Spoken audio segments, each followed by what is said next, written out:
Sorry. Sorry. Oh my god.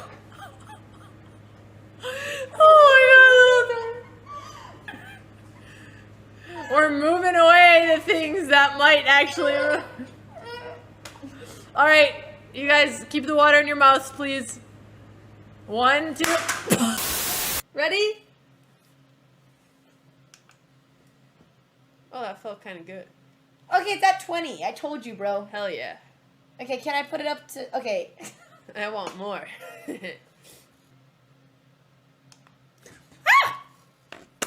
Oh, that's kind of nice.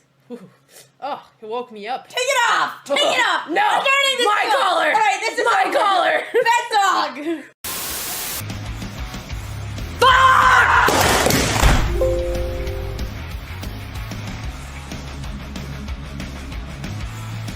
I broke my computer screen. I broke my computer. This is my computer now. Okay, we're gonna work on this. We're gonna work on this. I'm gonna work on this. I don't have anger issues. Distraction? There's no distractions going on here. I don't know what you're talking about.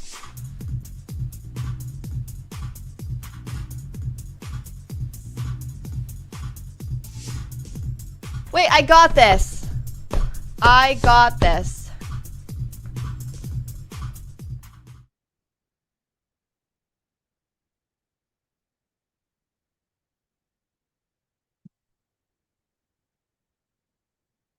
And I think we're live, actually. Oh my gosh. Hi, everyone.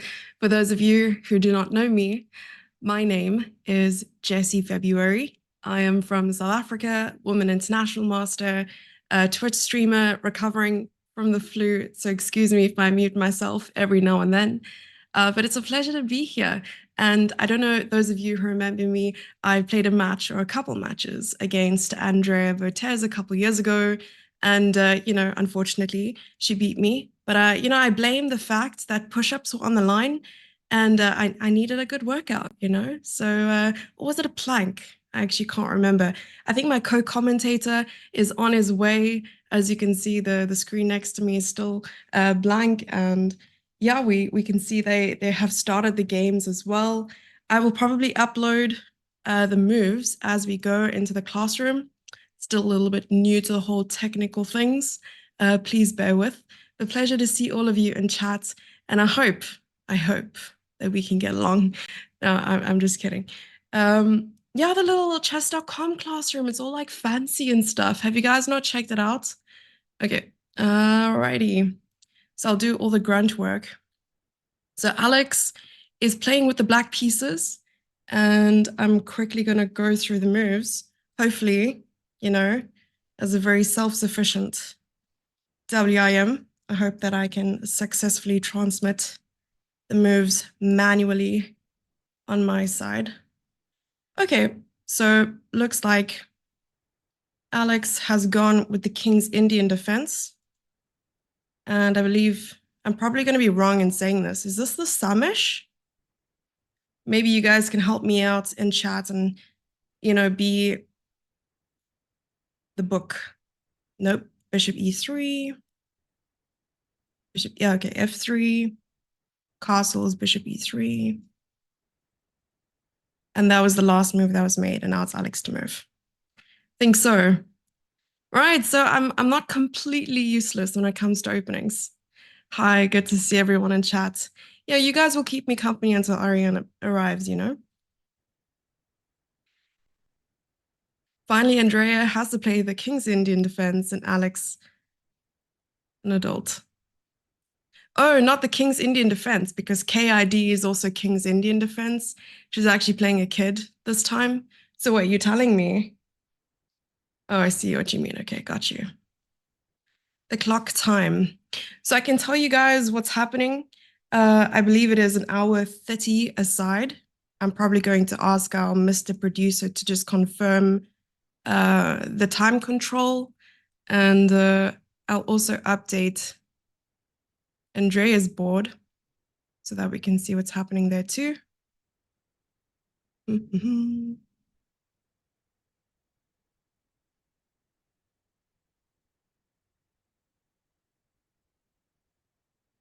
I think they're both on 4.5 at the moment as well. Wait, are they both playing the same opening? No way. Okay, they're both playing black. They're both playing the same opening. At least they're not playing next to each other, because that's going to seem a lot like that incident that happened where it was on one of the top boards. Some top grandmasters were playing, and they happened to just be playing the same line in the same opening. And I think at some stage, it stopped becoming theory. And then the glances across were just moments of trust between them saying, is this still theory? I think I'm going to copy that for a few moves. And they just started laughing amongst each other. Turns out it wasn't theory. And they were just blindly trusting each other. They ended up getting moved to separate rooms. I think Wesley So was one of the players. I can't remember the others. You see, I have very selectional memory. Okay, bishop g7, bishop g2. And this is Andrea's game. Castles, knight c3. Okay, this line I'm not very familiar with. You guys are going to help me figure out what the opening is. Knight c6, castle, e5. Okay, and we've reached the current position.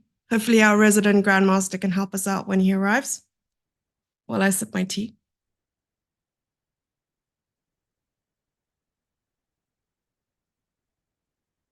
The fianchetto variation. Thank you. So with the double fianchetto, so it's just King's Indian defense double fianchetto. Yeah. I do have the tournament link up somewhere with the announcements and PDF and all the rest. So I can tell you quickly what the time control is.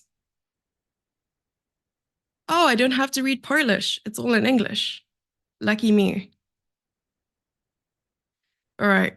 So there are the tie breaks.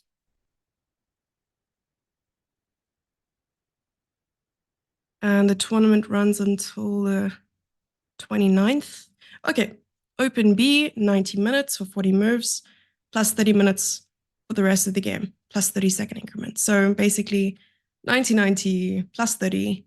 And then after making the 40th move, you get an additional 30 minutes. We know how it goes by now. Another kid for Andrea. It's like a magnet. I have seen a lot of the videos that they posted on Instagram, and I was howling at the fact that Andrea has just happens to get a lot more opponents who are younger than her than what Alex does, which is unlucky because a lot of the time, if you're playing against an 1800 or a 1900 who is older than you, you're most likely going to have better luck against them because they've been playing for longer and maybe not taking chess as seriously. Otherwise, their rating would be higher. But if you're playing against someone who's younger than you, yet has the same rating as you, there is a very, very solid chance that they are just passing through, that they were like 1600 2 months ago. And with a K factor of 40, they're going 1600, 1700. You know, you're just a stepping stone to their like next 100 rating points. So it is a little, unfortunate. And it's not to say that we can't have really good games against younger players. I myself am still a chess player. At the moment, national champion, continental champion. So going after my women grandmaster title. And actually, I played the continental championship a couple months ago. And one of my youngest opponents, were like 11 or 12. She's a good friend of mine as well, Deborah from Nigeria. And her rating's something like 1950. And in Africa, that's pretty high, okay? And it's the game that I lost in the championship. I wasn't upset because I know she's strong. And at some point, I know I'm going to blink my eyes. She's going to be 16 years old and probably like some 2200. So we can't really feel bad about it. Yeah. No, I really hope that Andrea does well in this game, and they're playing pretty solid openings too. Yeah. All right, so I think our resident grandmaster is about to join us and can talk us through some of the openings. And I'm also hoping that through going back and forth the live games, we're able to update the classroom, or rather just the games that you can see on the board. Or perhaps I can pawn off some of the dirty work onto Arian. Yeah. It's ASMR. Yeah, I still have a little bit of a sick voice, so please bear with. I'm trying my best. Yeah. Okay. Let's see.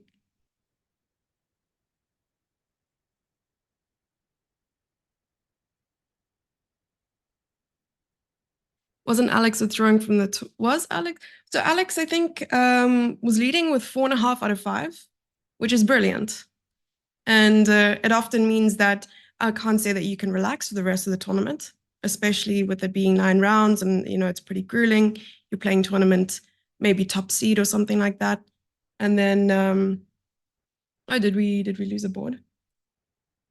The game was so intense, the temperature rose to such a degree that the board just went. Yeah, and you can lose 1 or 2 games, but unless you're getting sick, no reason to drop out of the tournament. Yeah. It is me. Those of you who know me, hello. Those of you who don't know me, sup? How's it going? Jesse here. All right, I think we have some moves on the board, so let's update Alex's board. So the thing is, I don't play the King's Indian an awful lot. I think the last time I actually played the King's Indian, I played it in a simultaneous against Grandmaster Alexis Strikovic. I don't know if you know Alexis Strikovic, strong grandmaster from Serbia. I think he resides in Spain at the moment. He was down in South Africa for a little bit. Okay, this seems decent. I'm assuming that white will want to, at some point, fianchetto the bishop on this diagonal. And yeah, he was coaching someone in my hometown, Port Elizabeth. Yeah, he was coaching someone. Oh, I can hear myself. Hi, Arian. How are you? Hey, can you hear me? I can hear you. We can't see you just yet on stream. So I could just be another voice in my head, you know. How you doing? Oh, we got another voice in your head. Yeah, sorry for the times got mixed up, but finally we're here. But how are you doing? Good. No, it's okay. We know the stronger the chess player, the more of an entrance you have to make, you know. So being fashionably late, we're used to it by now. Yeah, I'm blaming the Argentinian time zone. I'm on the You're in Argentina? other side of the world. Yeah. No Um, way. How long have but you it's been there? I've been here for 2 weeks. I've been here for 2 weeks. I played a tournament and I'm just visiting and yeah, I haven't really been to this part of the world before, so it's cool to visit. Have you been in South America before? I have never visited South America. I hear wonderful things about it. But how's the weather? Because I know it's, Southern Hemisphere is getting, very cold now, but Yeah, it always I seems to be like tropical. would never ever expect traveling from Norway. It could be colder to go to Argentina, but actually it's really cold here. It's like 7 degrees Celsius Oh, today. Yeah, hmm, and the wind is very strong, so it almost feels like a Norwegian winter going from Norwegian summer to Argentina and experiencing my the goodness.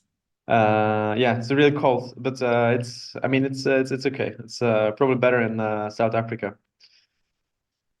Yeah, we have our warm days and our cold days, but unfortunately, I just came back from a really, really cold time in Johannesburg, and yeah, caught a bit of a flu. So if I step away from the camera, it's not because I don't understand what you're saying. I do have trouble understanding, but I'm also really sick. So you know, I'm getting there. But Oh, hope you feel so better you too. So chose. sorry to hear about that. Thank Which you. city are you in? At the moment, I'm in Cape Town, so I live Cape in Cape Town. Town. Yeah. Cool. Have you been So to South we Africa before? no, I've never been to actually in Africa. The only country I've been to is Tunisia. I haven't been to more south than that. But I hope to go one day. I mean, it's I heard a lot of good things. Okay, that's awesome. You played in Jerba, right? Yeah, I played in Jerba. It's an island outside of Tunisia. It was a couple of months ago. It was in February. So I was surprised you were not there, but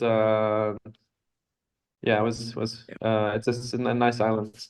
So We're on opposite ends. played Yeah. some moves.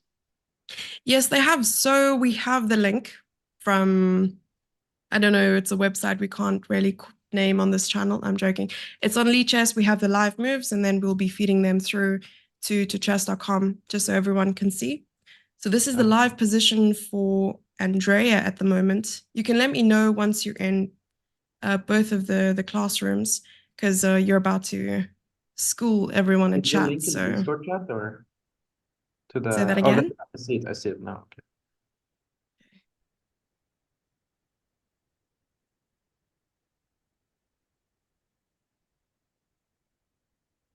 And then we still need to. I see both games. Which one do you start with? Do you want to start with Alex's game or Andrea's game? I think because Andrea is facing some more emotional damage by playing a kid yet again, let's start with Andrea. And I still need to update Wow, the board manually. that's a really difficult name to pronounce. Have you tried pronouncing that so far? You're telling me you have trouble pronouncing Polish names? Yeah, it's shocking, right? They're so easy. What do you mean? It's exactly what you can see on the screen. Actually, the surname is very doable, but I think the first name is more tricky for sure. I'm sure you pronounce it like Peter. Mishlap? I don't know how to pronounce that, but I think his name is Peter. Peter. So that long name is for Peter. Yeah, a lot of the letters are actually silent. Oh, okay. So No, you I'm kidding. Someone in chat says you can call him Presmek. Presmek.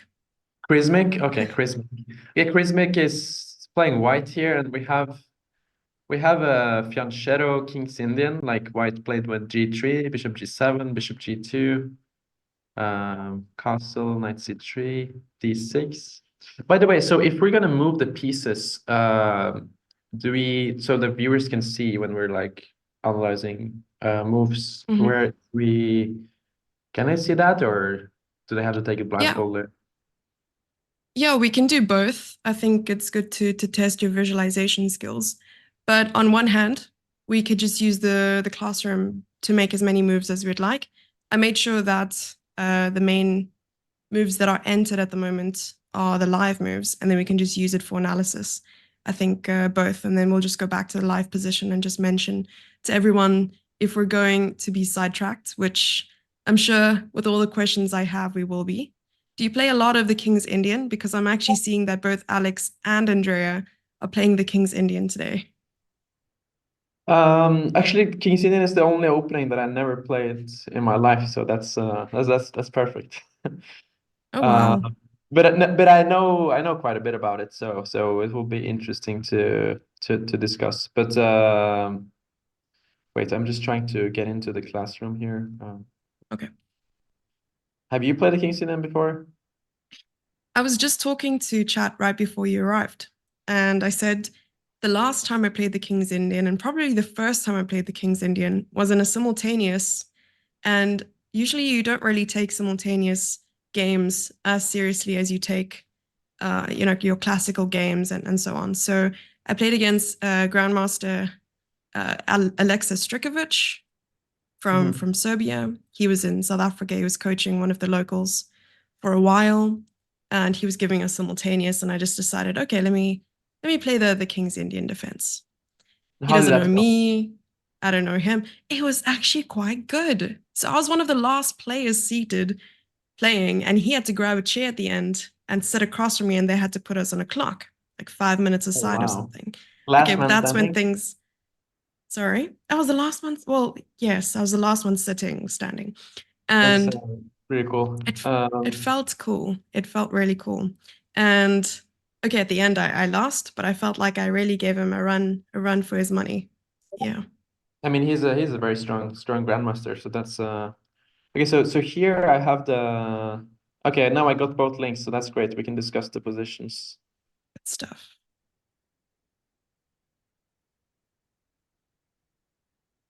Okay, so h3 was played and then knight a6. I'll try to stay. Yeah, so h3 was played knight a6. So this is very typical. Black wants to get the knight to c5.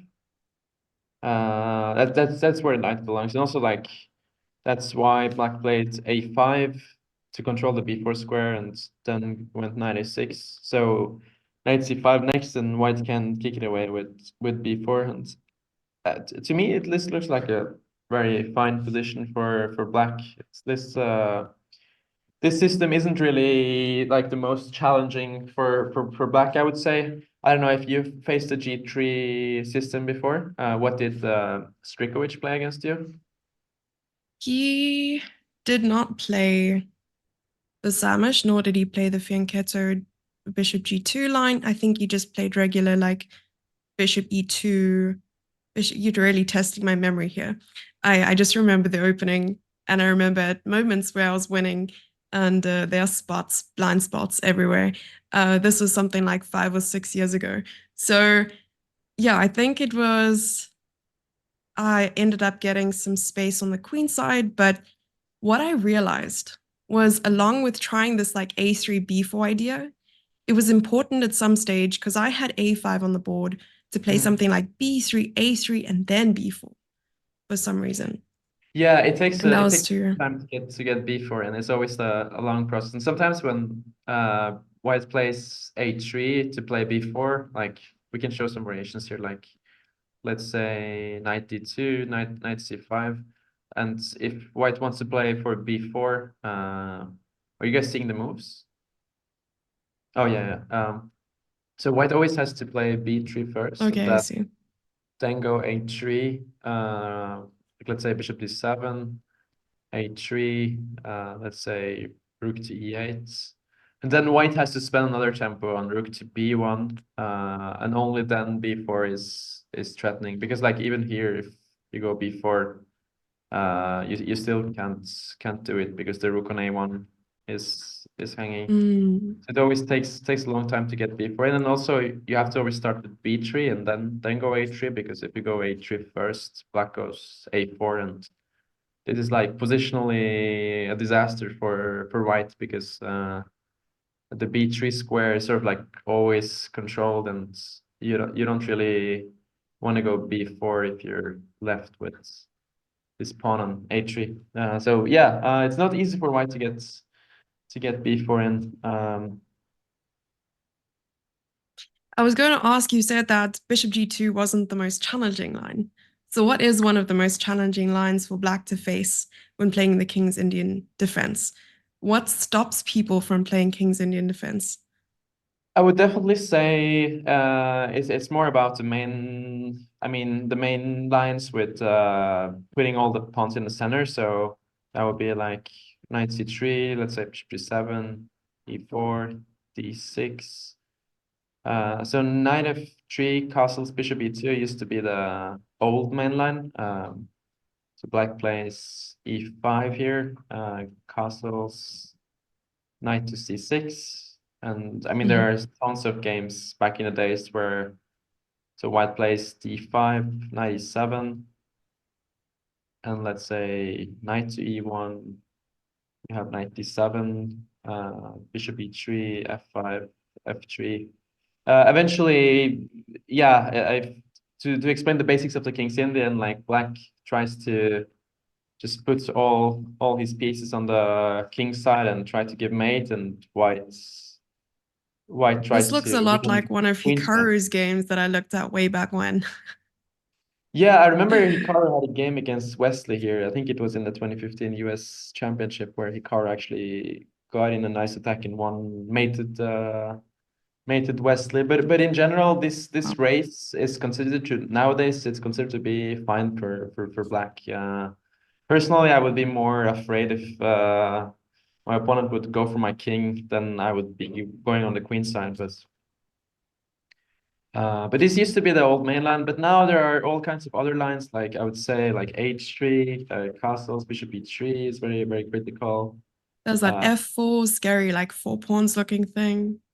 Yeah, this is also f4. F4 is also very playable for whites. Like I think castles, knight f3, c5, and I mean white has a strong pawn center, but black is also like very solid in a way that this bishop on g7 can always be strong. Like sometimes black tries to play b5 and gets counterplay. B5 takes a6. There are so many ways you can play against the King's Indian, but bishop e2, castles, bishop e3 is popular. Like these days, white tries to expand with g4 and h4 very quickly, and Mm. the engines has changed so much the last 5 to 10 years, and which makes it harder for a King's Indian player because the engine always gives a big advantage for white in the King's Indian. But I mean, it's the opening is pretty much still alive, and definitely not a bad one. Yeah, this is something I definitely wanted to ask. You're having to keep up with the current lines of the current times and all of the rest. How do you do that? What is it that you use the most? Do you use Twic? Do you look over some of the games that engines play against each other? Like, what is it that you use to prepare? Yeah, you definitely use Twic. So for let's say like professional grandmasters who want to like keep up to date and like check all the latest openings and games and so on. Every Tuesday there's like all the games are uploaded on a site called I think twic.com where yeah, like all the games that are played in the tournaments they are there. So you upload that and then you use ChessBase where you just like analyze and look at openings and use engines. um yeah, but always like you use very strong engines and just analyze the openings, but that's like for like very high level professionals. But I would say on the lower level, like more openings are playable and like it's not going to be refuted by engines to the same degree. So Mhm. that makes it more fun in a way. What kind of openings do you like to play against the d4? Ooh. So against d4, I used to love looking at lines in the Nimzo Indian just because they were easier to play and not a lot of memorization, I don't think, at least according to Okay. me. Or I Nimzo is suppose, uh yeah, sorry for interrupting. Yeah, Nimzo is a very good opening. Like it's as you say, you don't have to memorize so much. It's more about like understanding and feeling for positional play. I've been trying everything to try and improve my memory. I'm eating fish through my ears even to try and improve my memory. If you have any memory tips, that would be great. Other things that I try to play is like Slav, but that's something I've been playing for years and years. So just reverting back to something I'm familiar with, I suppose. I feel like King's Indian, as you mentioned, has a lot of theory and it's being updated every so often. So what would you recommend for someone who has a not so good memory, but also doesn't spend too much time trying to work on their opening repertoire? I think Nimzo and Slav are both very, very good openings. King's Indian is definitely more risky. I mean, it depends on your style. If you feel like you have a very dynamical style and you're always looking for sharp tactical positions, then it would be better to learn the King's Indian. But if you just like want a normal position and a positional game without always having to remember and like every like in the King's Indian, the cost of every move can be really high. You have to be so precise. But in the Slav and Nimso Indian, this is like two very sound openings where you can play based on feeling. So I actually don't play the Slav myself, but I play the Nimso Indian a lot. So it's a good opening, and yeah, you don't have to memorize too much. So let's look at let's look a bit more on the final position here. See if we get some more moves. Yes. So this actually happened h3. Um, oh wait, I'm trying to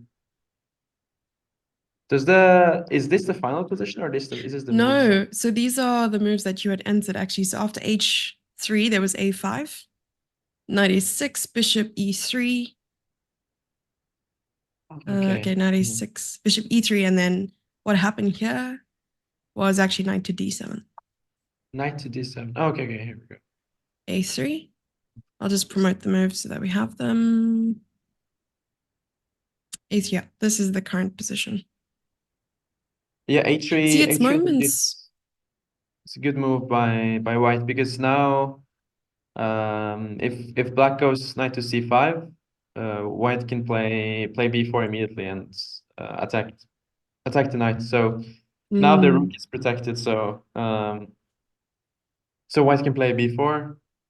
It takes, can trade here on a1, and here I think white is happy to see this, because he gets b4 in, and usually when white gets b4 in, he's in good shape, because now the knight doesn't really have a good square to go to. Let's say if black goes knight b3, where would you put the queen here?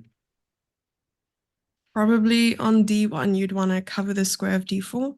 Exactly, yeah. Queen d1 is a big problem here. Like if you go to any other square, like if you go to b2, or if you, let's say, you go to a4, black is very happy to get the knight to d4, and it's well protected. It's like an ideal square. But white goes to d1, and black can't go knight d4, because he just loses a pawn here. White is just a pawn up. So yeah, knight doesn't have a good square, and a6 is a very sad square to go to. Like here, white can, let's say, play rook b1, and eventually try to push these pawns.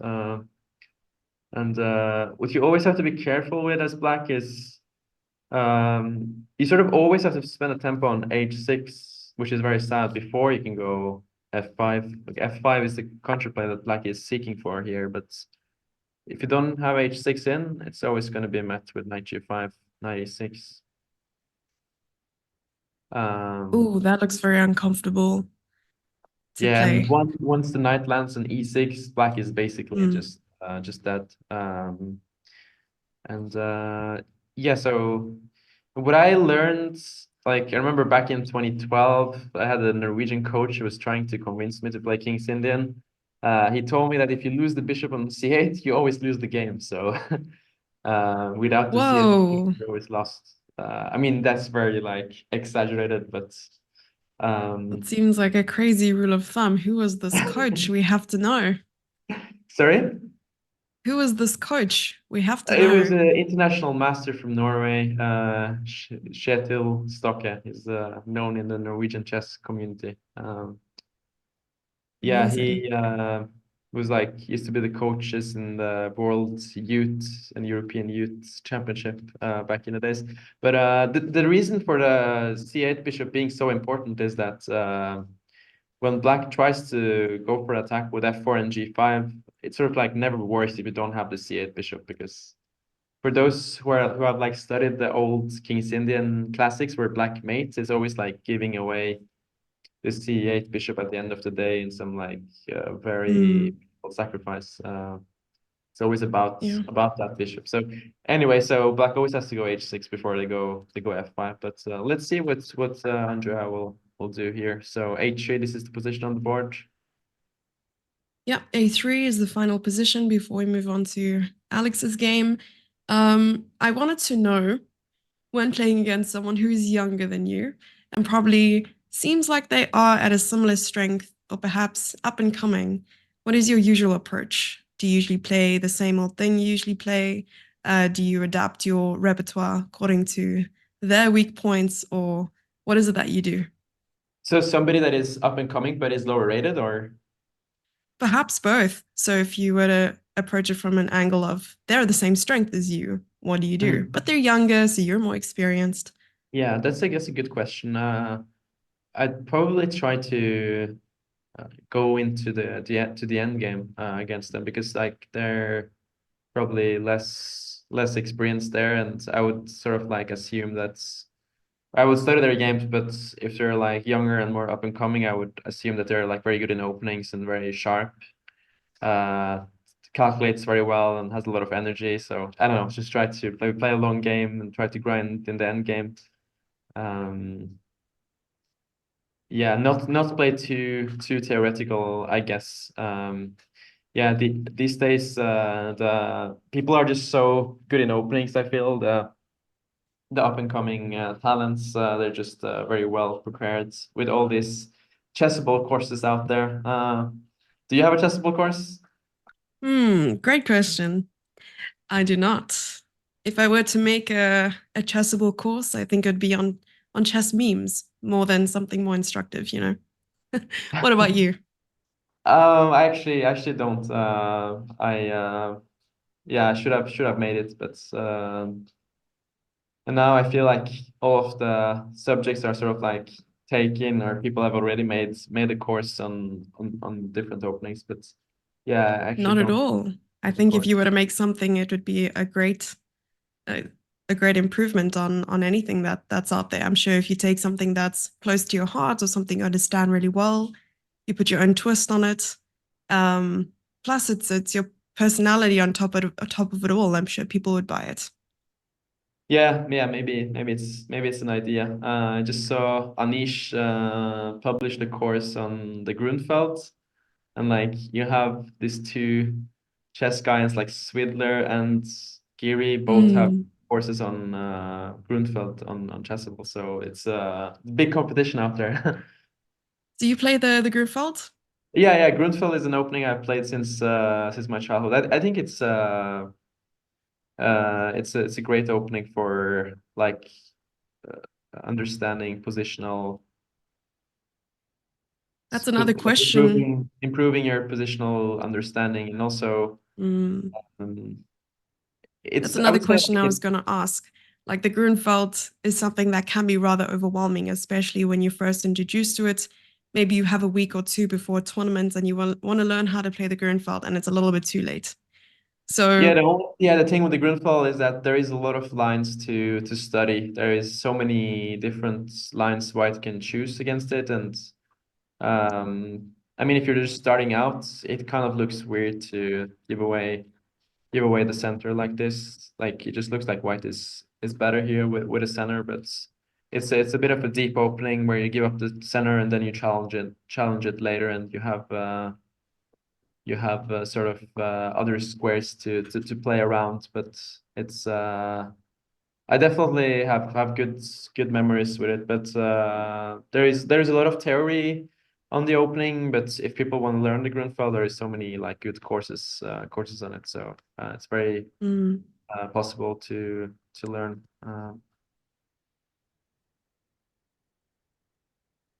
yeah, I think one of the Want to first check courses I out watched. Alex's game? Yes, let's look at Alex's game. As I mentioned, one of the first courses I checked out on the Grunfeld was the one by Peter Svidler that he did with Chess24 like a long time ago.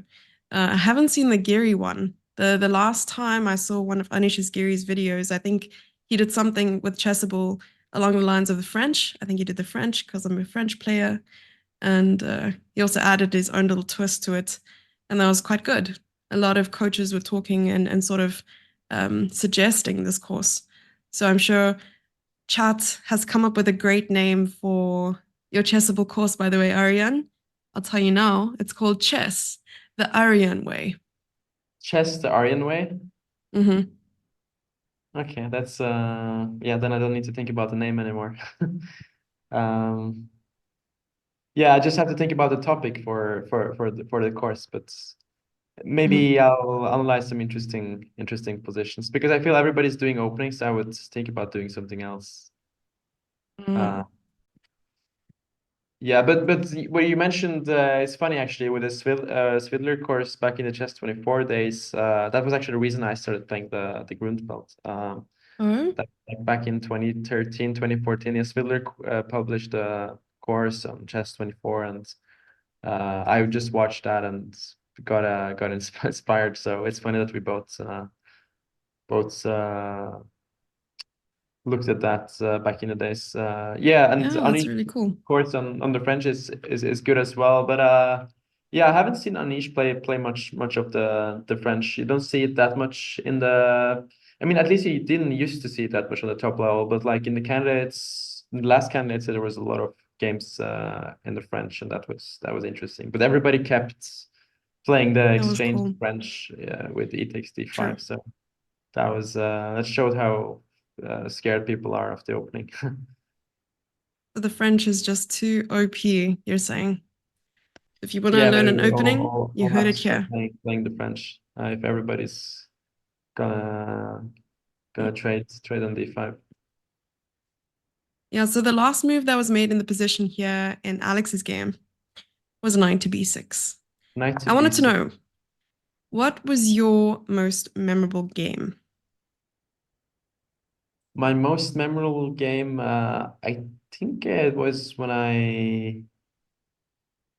I recently won a really nice game against Hari Krishna in the Grand Swiss tournament. It was in October. That was really, really pleasing. Like it was sort of like game where I was like better from the start, but like had to grind it in a really like perfect way and find my way to break through a fortress-ish kind of position. And it was like a very long game, like 5-6 hours, but eventually I found a way. And so that was like a very clean game, you know.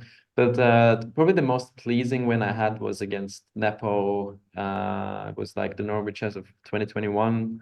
I'd lost No like three way. games. Yeah, I lost 3 games in a row. So I was I was kind of really not in the best moods, depressed about the tournament. And then I played Nepo with Black, and Oh, just with winning black as that well. game was so sort of pleasing, like coming out from What was the the opening that you played?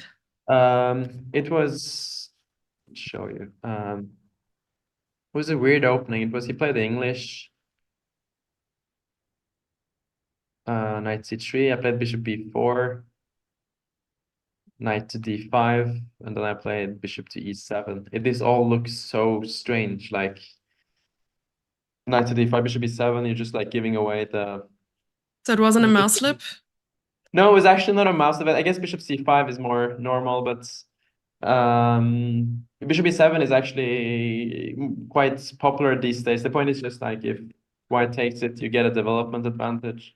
White has the 2 bishops, but like the position is very open, so white is not gonna do anything with the 2 bishops. Like black plays knight f6 and d5, and black has a good game, but I think he played g3, and actually he went back to c3, and we just got a normal position, but I managed to play a good game there. But yeah, it was English. Usually black plays knight f6 here, but bishop b4 is like black wants to destroy the structure a bit. So yeah, but Ooh, that was very pleasing. What about you? my most pleasing game. Oh, I Yeah. have too few of them. One of my best games I played was probably back in 2013 when baby Jessie played in the World Youth. And it was awesome. I was 1600, played my first round against a 2100, and was an Indian girl. And I played the Scotch Gambit. And she did not know what to do. And it was the most pleasing because everything was just theory for me and it was just flowing. You know, I had a nice little sacrifice, I sacrificed a piece, and then she had to give up her queen and all the rest. But as yeah, one of the most pleasing games ever, and Sounds I like a ended very up event. winning. The Scotch Gambit, is that the same as the Scotch, or? No, it isn't. So okay, here you don't take. You played bishop c4. Okay. Oh, you're gonna I'm put my very bad at memory to the English names, test by the again. way, so it's N- good that you're telling me Not this. at all. Before, this is called the Scotch Gambit. I didn't know that. Knight of 6 Yeah, and knight of you passed, six, right? castle, and yeah, here takes Yeah, this rook is actually really e1, cool. Rook d5. e1. You will Yeah, not, you will not and guess my next move. you took it, right? No. Did you go here? Yes, knight c3. Oh wow. Okay, It's this is really beautiful. cool. I think I've faced it in Blitz before actually, but I can't remember what black is supposed to do. I think the best move is to take the knight because after bishop takes, you have something like f5 and okay, it gets a little bit, I think, spicy at some stage. But okay, Yeah, I would here, not feel comfortable playing f5 if my opponent is blitzing these moves. But yeah, I mean, this is exactly. like very fun preparation. I think what I would do here is just try to bail out bishop e7 or something and just get the game to check Really? as quick as possible. But So something like this. Then yeah, and I maybe, hope I'll survive. But yeah, f5 is I don't know. I wouldn't dare to play this. But so you said your opponent took on c4 or yeah, it takes on c4, check. And I think it was something like bishop e7, knight takes, takes. Um, actually, yeah, it's better for me to turn the board around because that's how I remember. Yeah, it was definitely like this looks super fun to play as you were 15 at the time you said? I was 16. Or Yeah, 16. okay, it was actually bishop e6, and then it was like this and f6 and take. Wow, this is the type of game we all dream about. Just Yeah, getting everything with tempo. yes, it was very very pleasant. That was in Al Ain, right? If I pronounced that correctly. No, in South Africa, 2014. 2014 actually. It was That was 2014, 2014. 2013 it was in Al Ain. 20. I was Yeah, I think in the but next year was I wasn't in Greece or South something. Africa in 2014. Yeah, Uh, 2014. I think was it Eric who actually came and played in the Open? Yeah, I think I yeah, don't I even know think if he was a streamer Eric back told me then. before that he played there in the opening. So I think It was in Durban. Yeah, he was a good friends with our South African champion. And yeah, it was really crazy because it was my first like really big tournament as well. So you see all these like fresh faces and it was very overwhelming. Okay, my performance went down after that, but it was a very, very beautiful game. That if I had enough time, I'd probably be able to remember everything. Yeah. Bold youths are always so memorable, especially if you play Mm, games like that. exactly. Okay, so Shall we? let's discuss Alexandra's position. So the final Yes. position is I'll have to find okay, knight b6 is on the knight board. b6. Hmm. Let me turn that around. It might look strange to put a knight on b6, but actually it makes a lot of sense because you're opening up for the bishop. That's opening up for the bishop, and the knight didn't really have a better square. I think white is going to play like b3 here, protect the pawn. My question here would be Yes, which yeah. part What's of the the question? board would you focus on? Would you focus on attacking on the king side or the queen side now that your two minor pieces are on this side here as well? I would focus on playing on the king side here. I don't know, trying to get an f5 or e5 in. Because in general, what black tries to do on the queen side is try to get some sort of b5 in, but it doesn't seem very realistic now, especially with the knight on b6.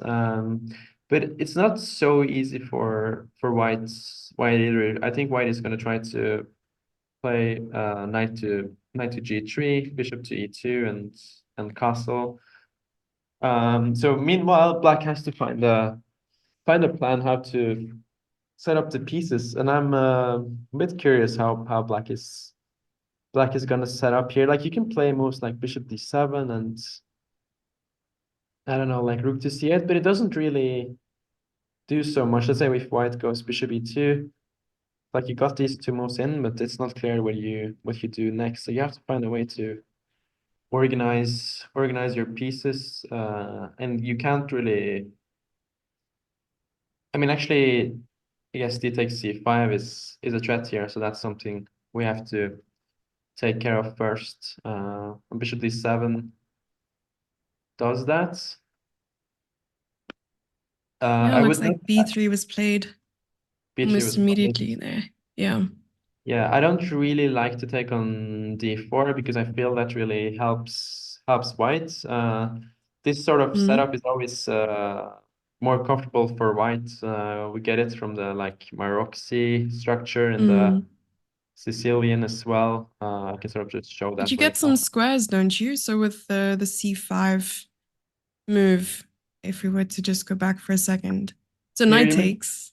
Yeah, so knight takes, and then for black to play something like knight c5, Yeah, at you do least. get the c5 square, but the issue here is, let's say white plays bishop b2, bishop d7, castle.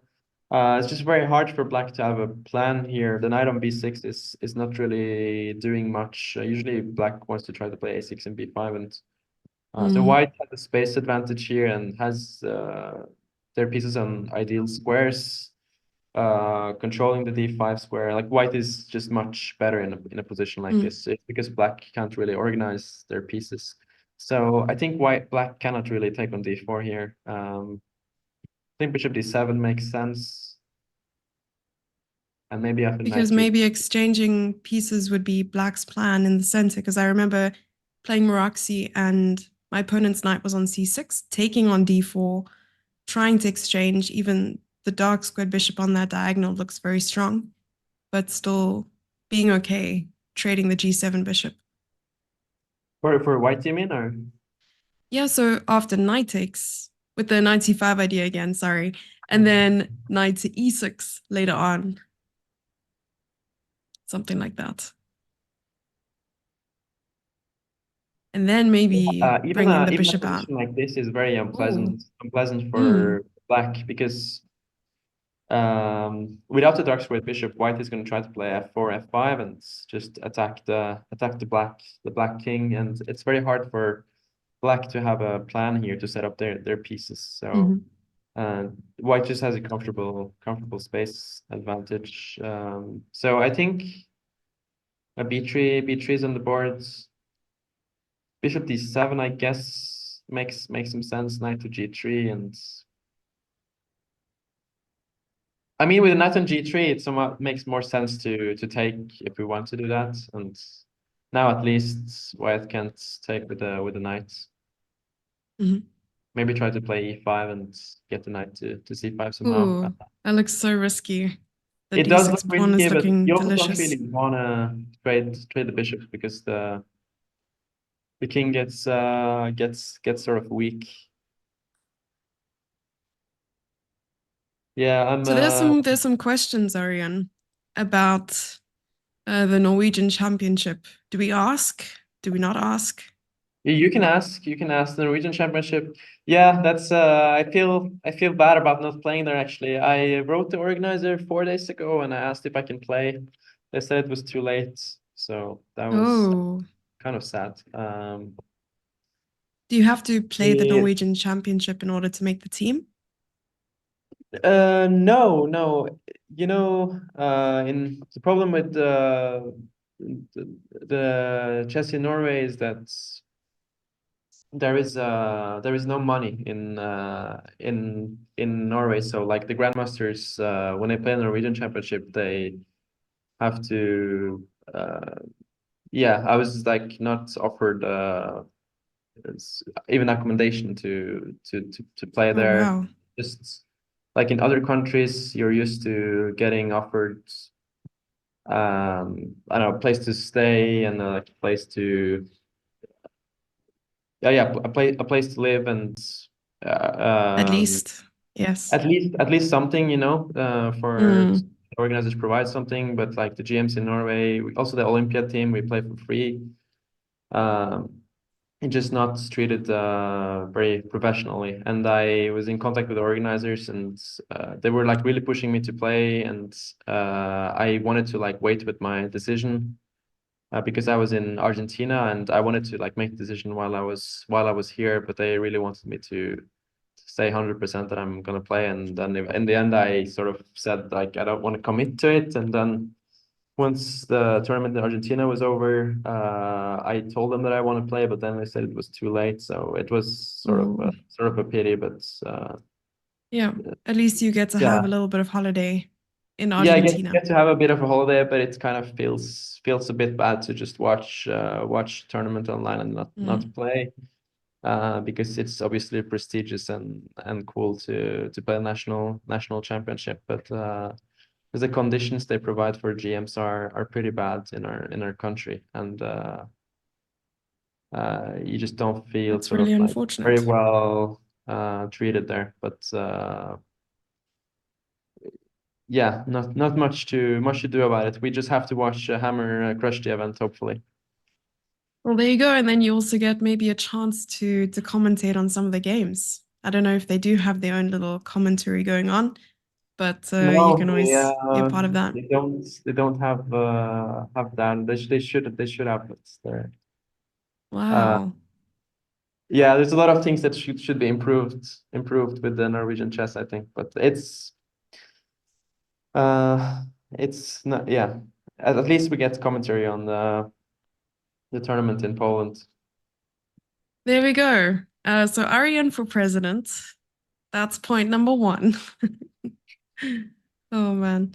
I'm Yeah, I really think sorry to hear about that. it starts tonight, the Oh, Norwegian tonight Championship. So is that's okay, the first game. gonna be interesting to follow. So At meanwhile, least. Alex played bishop to d7 and knight g3 is on the board. Mhm. And Going now back to that game. so Knight she g3. Yeah. okay, so I She see seems to on the be live looking camera around right the now. opponent on the live camera the opponent has still not played knight to g3, but I see on Lichess that it's played knight to g3. Mhm. And black needs to find a way to set up the pieces here. I think maybe rook c8 or c takes d4 makes some sense. This is Bishop crazy e2. how like they played exactly the same openings, but now we can see a little bit of a deviation in the position. Wait, you made the move d5, right? Okay. So I made the move knight g3, c takes d4. Objectively speaking, the position for Alex is unpleasant here because she doesn't have a good way to organize her pieces. Mhm. Knight on b6 and a6 sort of has a hard time getting on good squares, and white has a easier game here because they will just go bishop e2 and castle, and they have the center and a space advantage. So Alex needs to find a way to put her pieces on better squares, and I think black eventually has to take on d4, and yeah, maybe go knight c5 or something. At least here with knight on g3, it makes more sense because white can't take on d4 with the knight. So because otherwise I don't really see what else to do here. I mean, if you go like e5 here, white will take, and a position like this is um, quite quite unpleasant for black because white has a d5 square, and if black would get the knight to d4, things would be nice, but it's really far from happening. What do you think? Yeah, I was looking at e5 as well, and that's would have been one of my questions. Because if the knight does get to d5, is it the end of the world? Because maybe black would have a chance here to exchange on the d file, so something like bishop to e6. And would you then think white plays knight d5 immediately? I think white doesn't need to rush with knight d5. I think white will make the other logical moves, bishop e2 and let's say castle. And here, let's say rook to d8. White can play knight d5, but they also don't really sort of need to rush with it. Like, I don't know, even queen c1 or something. It's hard for black to organize the piece like bishop e6. Then you can go knight d5 because then if takes, you sort of get this with a tempo. Well, you mentioned that the dream position is to get the knight there. So is there no time now to play knight to b8, knight to c6, knight to d4? Yeah, that's a great question. Knight b8 now because the c5 pawn is Mm. protected. Actually, in this position, unfortunately, there would be like queen h3, which would be Ooh, even this really immediately. annoying with double threat. So I feel like there's always something that Oof. stops black from getting the knight to d5. Also, like white should consider Mm. this now and just like not allow Very it unpleasant. forever. So Mm. e5 is not the way to go. I think black should take and go like knight to c5 or maybe Mm. pawn to e5. Just try to get some squares for the pieces. I thought that knight Like g3 was on the board. It seems like it's not. knight g3 is actually d It's takes not? c5 is Yeah. yeah, d D takes takes c5 is c5 is played. played. I also thought I saw knight g3 before. D takes c5 is played, and I think that's a move that Alex should be very happy to see. Take with the pawn or take with the knight? I would think definitely take with the knight because it's a chance to get the knight to the game. So yeah, I would take because if you take with the pawn, the knight on a6 doesn't really have a future here. So take with a knight and then maybe play like rook c8 and improve the pieces. Could this be exactly just the position that we'd gone over if black had taken the pawn on d4? Yeah, it would But now it's be the other way around. the position. Now we have a tempo up. It's still like not much to Yes. write home about, but it's yeah, I mean it's there's not much to do about it. Like just has to make the best out of the situation. And here maybe black can try to at some point play e5 and f5 and just hope for some counterplay.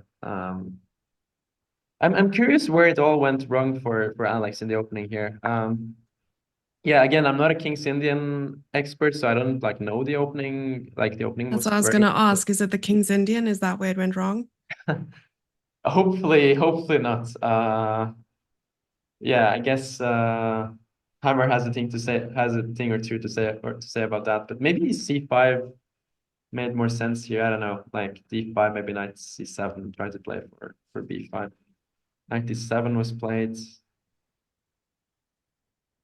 Yeah, because already here, I don't feel like black has so many options. Like knight b6 actually makes a lot of sense in this position. Like yeah, there's not so many other moves to play. So maybe here black should have played c5 immediately. Mm. But it's easy to get sort of like a passive position in this structures. But I I feel like mean, according to what white plays, black has to often adjust their plan. So whether you usually play something like the London system where your moves don't really change and it doesn't really matter which order in which you play them, but now it's different because you're playing with black, you're playing the King's Indian defense, and say for instance your opponent plays bishop e3 instead of bishop d2, and suddenly your knight needs to be on the other side of the board. I feel like I don't know.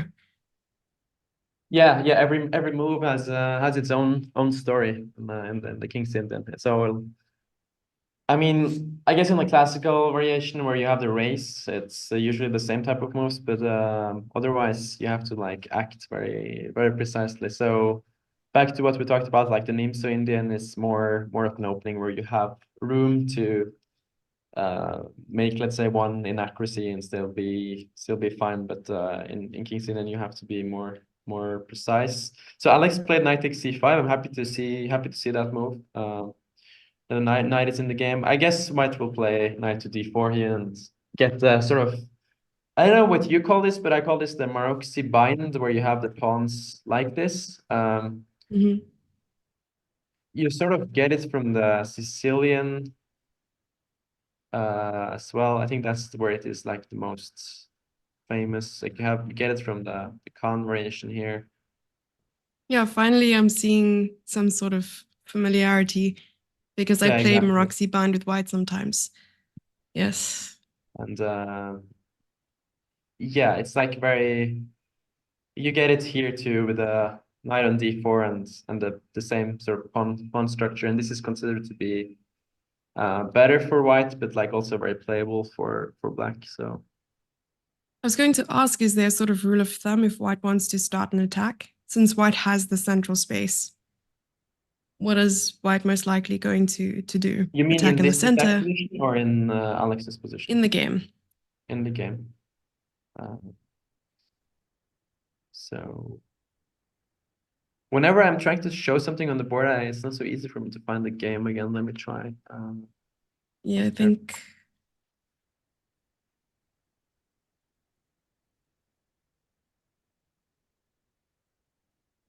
you're going much faster than I'm familiar with. Here it is, knight c5. Oh, there we Yeah. go. You have the position? Yeah. Yeah, here it is. Can you see it? Yeah. So Okay. if white wants to start a kingside attack, that would be like typically going for like h4, h5. I think that's something black would be sort of happy to see here because white has such an easy position here if they play knight d4 and bishop e2 and just castle, and positionally white is better. And if white wants to go for a kingside attack, at least it sort of becomes more double-edged. I mean, black has to play precise, but I feel like it also weakens the white king. So maybe here like black can consider to play f5 and open up the position, because the white king also hasn't really castled, so can be risky for them as well. How is it double-edged exactly? How is this winning for black? It looks so bad for black. I was also Do you just surprised by take? far. I was surprised, but black has a winning move here. You take on Can you f3 with the spot pawn? that? No, you don't take an f3. You have a winning move which wins immediately. All right, so knight d3, I'm assuming. Exactly, Okay. 93. Okay, 93 just sneaky little wins the knight. queen and wins the game. So that's like kind of a very nice intermezzo. That's why you have to castle. Yeah, But and then also when you like castle, you don't have this chance to push the yeah, h-pawn. that is true. But I think like h4 h5 is a bit premature here. Like if you take an e4 like this, you know, it just looks so risky. Like let me think what black should do here. Maybe I don't know. Maybe even a move like bishop g4 and just centralizing, or queen e8, queen f7. Looks like black. I mean, it doesn't look like black is getting mated here. Like it almost looks more Not safe. yet, at least. Mhm. Black with queen f2 on the way, and like also you have the queen in the defense, so no issues there. So I think Alex would be happy to see white going all in with h4 h5. That's also involves some risk, because if white just plays the normal moves with knight d4 and bishop e2, it's the big question is how black can come up with a plan here. And I've had sort of like positions from the black side where you get a bad Moraxi like this, and it's yeah, it's unpleasant. But I think what black has to try to go for is just go for it with e5 and f5. I don't know, maybe rook c8 first, bishop e2, and just try to eventually go forward. Here you might just be lost after queen takes d6 though. Maybe e6. Yeah, I feel like no one really likes to be attacked. And unless you can see a clear way forward to defend, you're going to freak out a little bit, especially on our level. And it turns out I can just see here Alexandra's rating is 2011. We have identical FIDE ratings. That's so cool. Oh wow. That's kind of funny. Is that your, what is your peak rating? It's also my peak rating. Oh, It's the really? highest. It must Yeah, feel very highest good I've to ever be in your been. peak. So you recently crossed 2000. I just crossed 2000 How does that feel? in April. Feels really Congrats. good as well. Thank you. Because in April, I also won the Continental, which means I just need 2100 for the direct title, and then I would be Women Grandmaster. So I'm busy That's pushing for huge. that. That's huge. Yeah, I actually knew that you won the South African Championship in April. Congrats with that. I mean, must feel Thank so you. amazing to finally hit a milestone like that. 2000 is must have been on your mind for a few years. A little bit more than a few. You know, it's a little bit strange when you've been playing for 20 years and not really reaching 2000 just yet. You know, you're doing something wrong. But finally. And you, do Yeah, you but have it's any I upcoming mean milestones? it's chess is brutal. It's so hard to improve. I feel there's never any like recipe how to improve in chess. Like you can work hard and like you can get bad results and you can feel that you're doing things right, but it's always yeah, you never know sort of.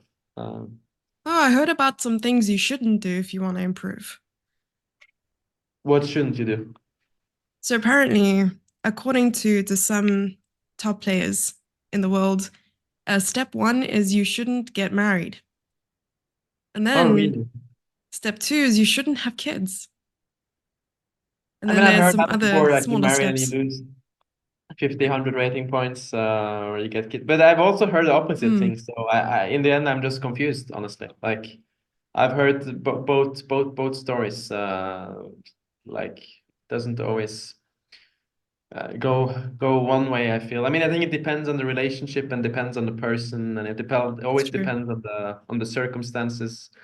Uh, but That's true. Hikaru and Atuza seem to be doing something right because I think they're breaking that spell at the moment. He's been doing quite well. Yeah, yeah. I think it mostly happens. It mostly matters about like just feeling good, you know. Like if you're feeling happy, you usually play well. Feel good, play well. Yeah. Mhm. That's what I feel. But have you been working a lot towards the 2000 goal or? I'm trying. So next month I'll do a little bit of traveling, going to Spain and then ending off with the Olympiad in Hungary. So quite a lot of chess coming up. Hopefully the hard work will eventually pay off. That's why I was The asking Olympiad is for your always super nice secrets. to have to look forward to. It's always like the highlight of the chess here. So which tournament are you playing in Spain?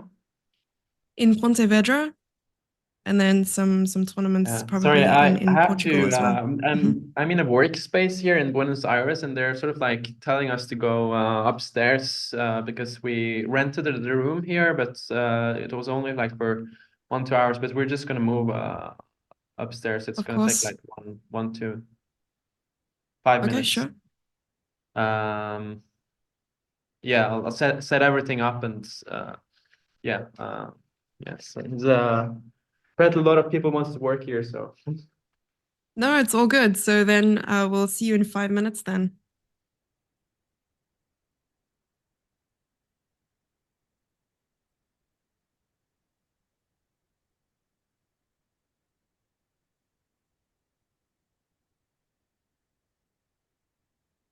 So in the meantime, I'm going to make sure that the games are all updated so that you guys can see the live positions because I know that we ended up speaking about a lot of the lines and stories and so on. And I know you guys are here to see the games, especially because you can see the boards right in front of you with Alex and Andrea thinking super hard. And I think it's both of their moves at the moment as well. Yes. So I'm going to update Alex's game first. I think there were only a couple moves that were made. E6 was not one of those moves. So let's just go back quickly. Oh, this is not at all the current position. Knight g3 also wasn't the move that was made there. Okay. So after bishop d7 was takes, and we had spoken about this one. And then bishop to d4 was played. Okay, it is the current position. I'm just going to promote the variations, at least when we come back to it. This is what you'll see. And it is a tough situation, like we mentioned. You know, you don't really want to take and give all the dark squares to white there, especially around the king with nothing defending it. I suppose on one hand, if the queen takes, we can always go knight to e6. But let's update Andrea's game quickly as well. But I hope you guys are enjoying the games. I love the intent. Look, and you know what? It's always interesting commentating live at a venue. Well, we're not live there right now, but I was at the African Youth Chess Championship just a couple days ago, and the switch between talking about the games and then taking a walk in the playing hall and just like absorbing that atmosphere. You can feel the tension, and it's incredible. It's completely different to sitting across from someone or, you know, playing online. That's why I love OTB tournaments so much. It's one of my favorites. Oh, we're getting a full screen me. Okay, I'm just trying to see what happened during the game. After knight b6, there was knight d2. Yes, we saw that. And then f5, we saw as well. Opponent took on f5. And I'm pretty sure Andrea was very happy to see this. Because, I mean, look at how strong the center is. And of course, King's Indian defense player's dream is to get a nice kingside attack. Queen to h5. That queen being a little bit overzealous. Queen to f6. And that's the current position. I would still prefer to play with black here, in all honesty. And I'm also a French defense player, which means that some basic rules with the light squared bishop. If the light squared bishop is not so active, you want to make it active by redirecting it. And something like bishop to d8 to e8, going along this diagonal might be quite nice to try and chase the queen away. But of course, black wants to come ahead and play bishop g5. Perhaps Andrea will just need to be a little bit more comfortable trading queens with something like queen to g6 and, you know, reuniting her pawn structure. At the end of the day, you want as few pawn islands as possible. Let's see. All right, so I'm going to head out and just take a little bit of a restroom break. Hope you guys are enjoying yourselves. And yeah, also going to get a fresh cup of tea. And we have rooibos in South Africa, so you know it's always a good time. I'll be right back.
I'll try.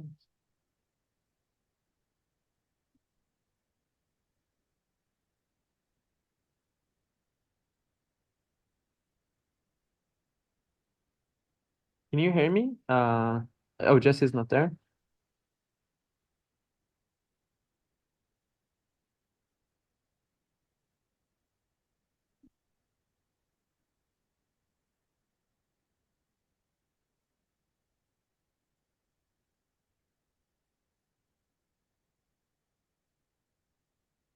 Oh, it's great. You guys can hear me.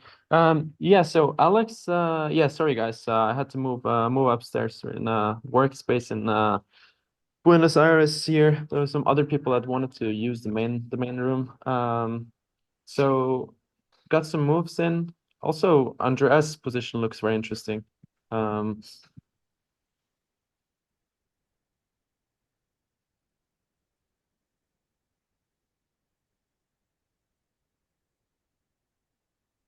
So bishop d7, d takes c5.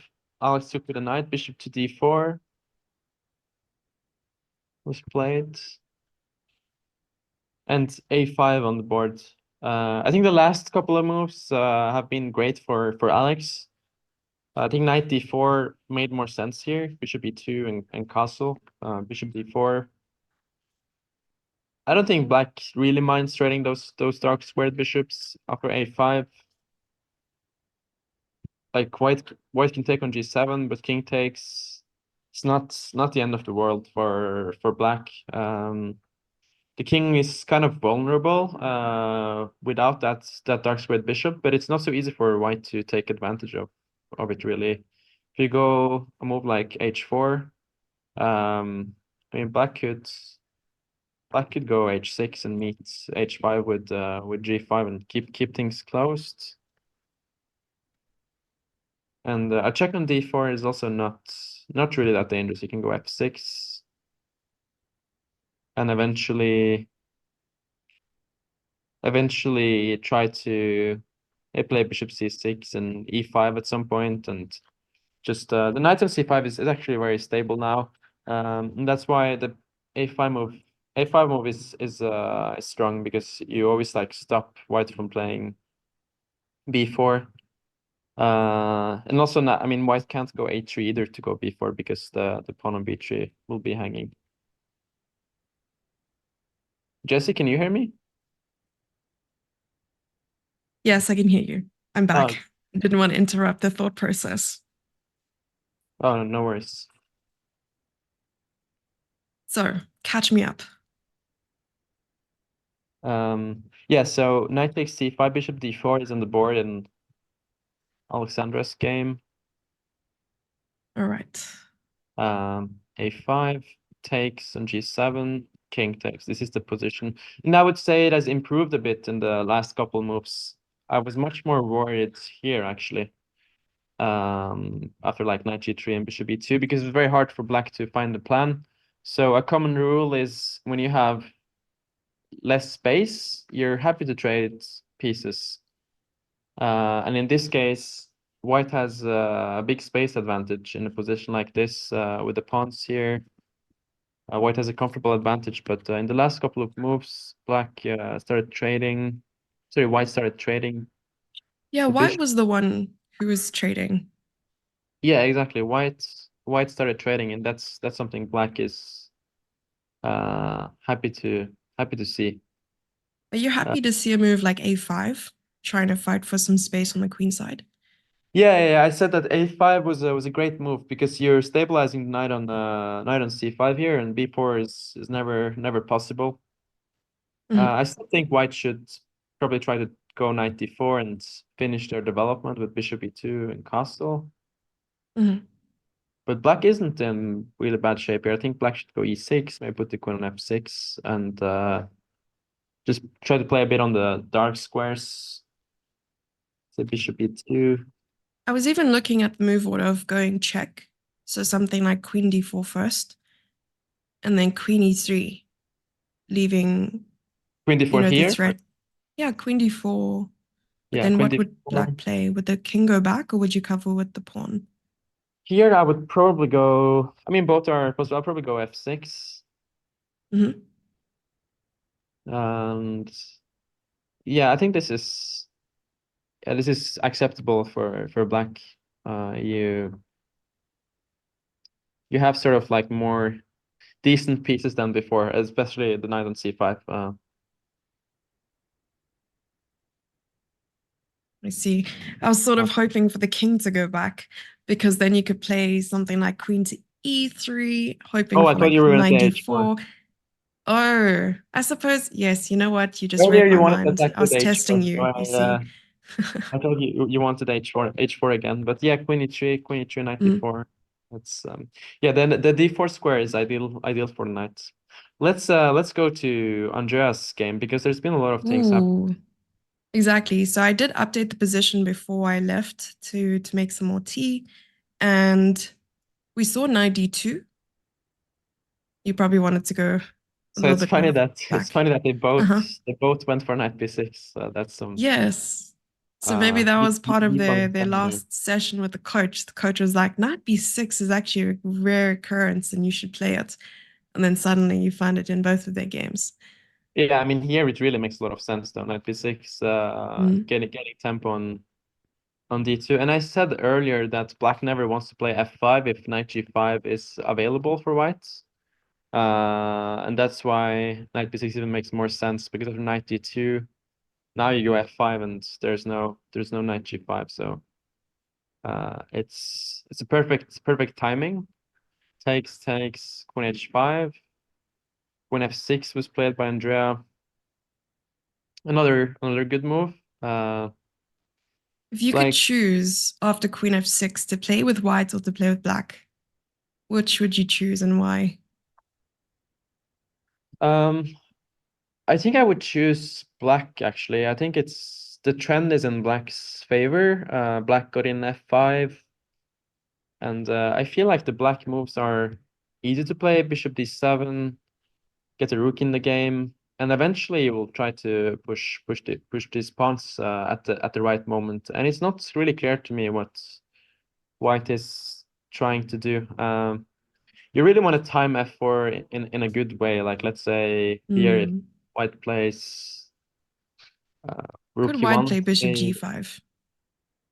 sorry, what's that? Could white play bishop g5? Yeah, But that would g5 just is bishop provoke g5 maybe queen g6. is a move. I think black goes queen g6, and an endgame like this is very much fine for black. I think you can play e4 and potentially the g7 bishop is gonna be strong. Yeah, everything sort of makes sense for black here. The c5 square is accessible, and it's not really clear how white is gonna set up their pieces. So I would definitely choose black. I think white should try to play for f4 here. Um, I don't know. At least if black goes e4, maybe you can try to play g4 and create some I kind of see. That would have balance. been my question because you're sort of blocking in white's bishop, and that's just looking like a pawn on steroids there on e3. Yeah, yeah, exactly. It's not the best piece. But like black doesn't need to take on g4. It's just gonna keep Oof. the structure here. Maybe a move like queen g6 makes a lot of sense because now if white trades, you sort of have a nice I see. structure, everything protected. That does look really nice. With every problem that pops up into my head, you just like answer it immediately. Because I would have said, the pawn chain looks kind of weak. White would be able to maybe, attack the base of the pawn chain, but that you had queen d6 ready and waiting. Though if that bishop wasn't on e3, it would have been kind of nice. So could you not attack the bishop in any way while the queen was still on the board? Attack the yeah. But it's very hard to Yeah, attack the bishop. I think like put the a knight on d3. yeah, try to put a knight on d3. Like here after g4, white is probably wants to take on e4. I think queen g6 It's probably like the only move. makes sense. Let's see if we got some moves here. King h2 was played and bishop d7. Bishop d7. This is what I spoke about earlier, right before I left as well, is since I'm a French player, you have to get kind of creative in trying to develop the light squared bishop. And one of the ways in which to develop it is to bring it around to, square like e8 and redirect it. It's funny because it's similar to the Stonewall. I don't know if you've ever seen this, seen or played the Stonewall before. Seen it, yes. Because there you also like you get this sort of like horrible. I can just show it. You get this kind of horrible bishop on c8. It's in the Dutch. Yeah, I mean here it's like even worse than the French, like the bishop is so dead on d7, but like black always hopes to get it to h5 at the end of the day, and finally it gets to get some sort of home there. But yeah, in Andrea's game though, the bishop is very much fine after bishop d7, and she's the last couple moves she's just played very well. Let's go to the final position again. So it's important that king h2, bishop so black cannot play f4 here. That would be positionally a very bad move because you don't want to give up the e4 square for the white knight. Here knight e4 comes with a tempo, hits the queen, and white gets very nice squares for their pieces. Here it collapses for black after this, and knight takes d6. Oh, I see. So yeah, the only thing black has to be careful about is going f4, because otherwise the white pieces don't really have any attractive squares to go to. Instead of queen f6, is there another move you would have played here? Instead of queen f6, yeah, I mean bishop d7 makes sense too, I guess. Or yeah, just a standard move, just get the pieces on better squares and connect the rooks. Yes, you don't want to rush with. The only thing you don't want to do is like rush with these pawns, because you have time for that later. Yeah, patience on better squares. hasn't ever been easy at a club level. So do we see especially anything timing. do we see anything interesting on the cameras, or is everything normal there? Well, there have been some comments in chats. I've been scanning chat, looking at the cameras and all that stuff. And okay, we see Andrea get up. And apparently, Andrea's opponent just has this laser focus on the board. So he seems rather determined. And I know that Andrea probably has a little bit of PTSD playing against those who are younger than her. But I also know that she's going to bring her A game, her best game. So it's good. She seems calm. Taking a walk is always a good sign. And looking over at the game of Alex, her opponent is just sitting back, relaxed. Yeah, Alex's opponent looks super chill. It looks like he's in full vacation mode, and no stress there with the sunglasses and I was going to ask, do you always sort of look at your opponent to see how they're acting almost, or to try and read their body language? I mean, you sort of always get a sense of that in a way. Yeah, I mean, you kind of like to feel the vibe a bit, if they're confident or stressed, or however. Try to not think too much about it, but like it's impossible to not get affected by it, especially if you're thinking and you're walking around. You of course pay a bit of attention to their body language, but and you glance up sometimes. Sorry, you glance up at your opponent sometimes to see if they're looking a bit frantic after you make a move you think is quite good.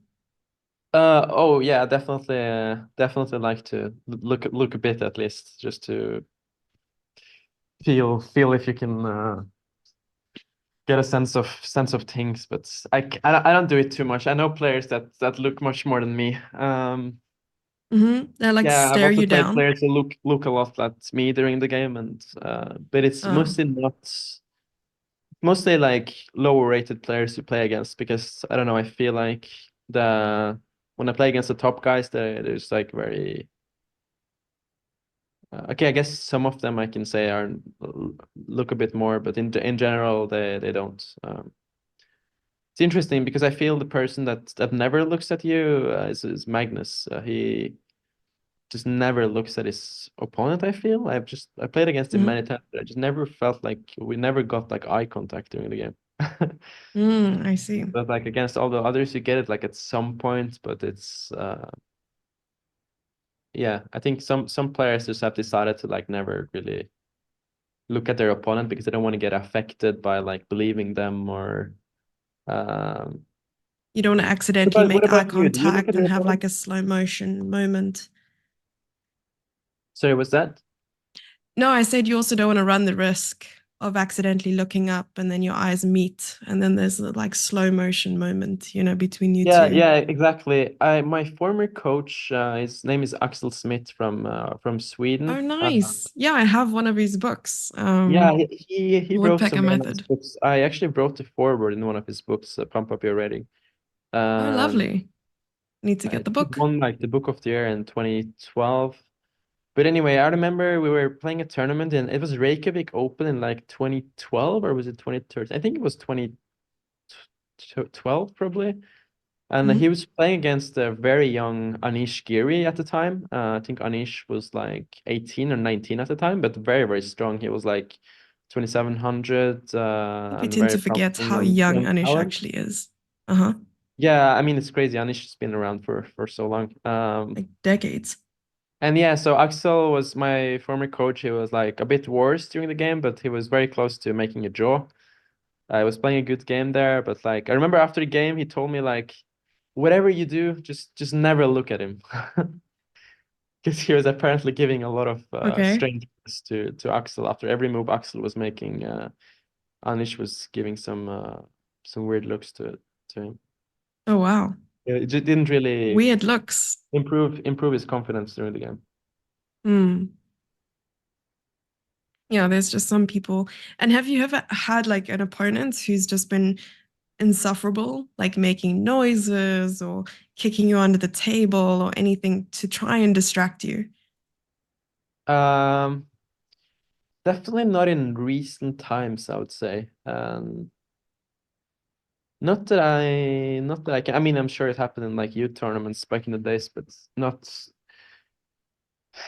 recently. Like making noises and yeah, I guess it happens more in open tournaments. I don't know, like in um yeah, in general they're pretty well behaved. What about you?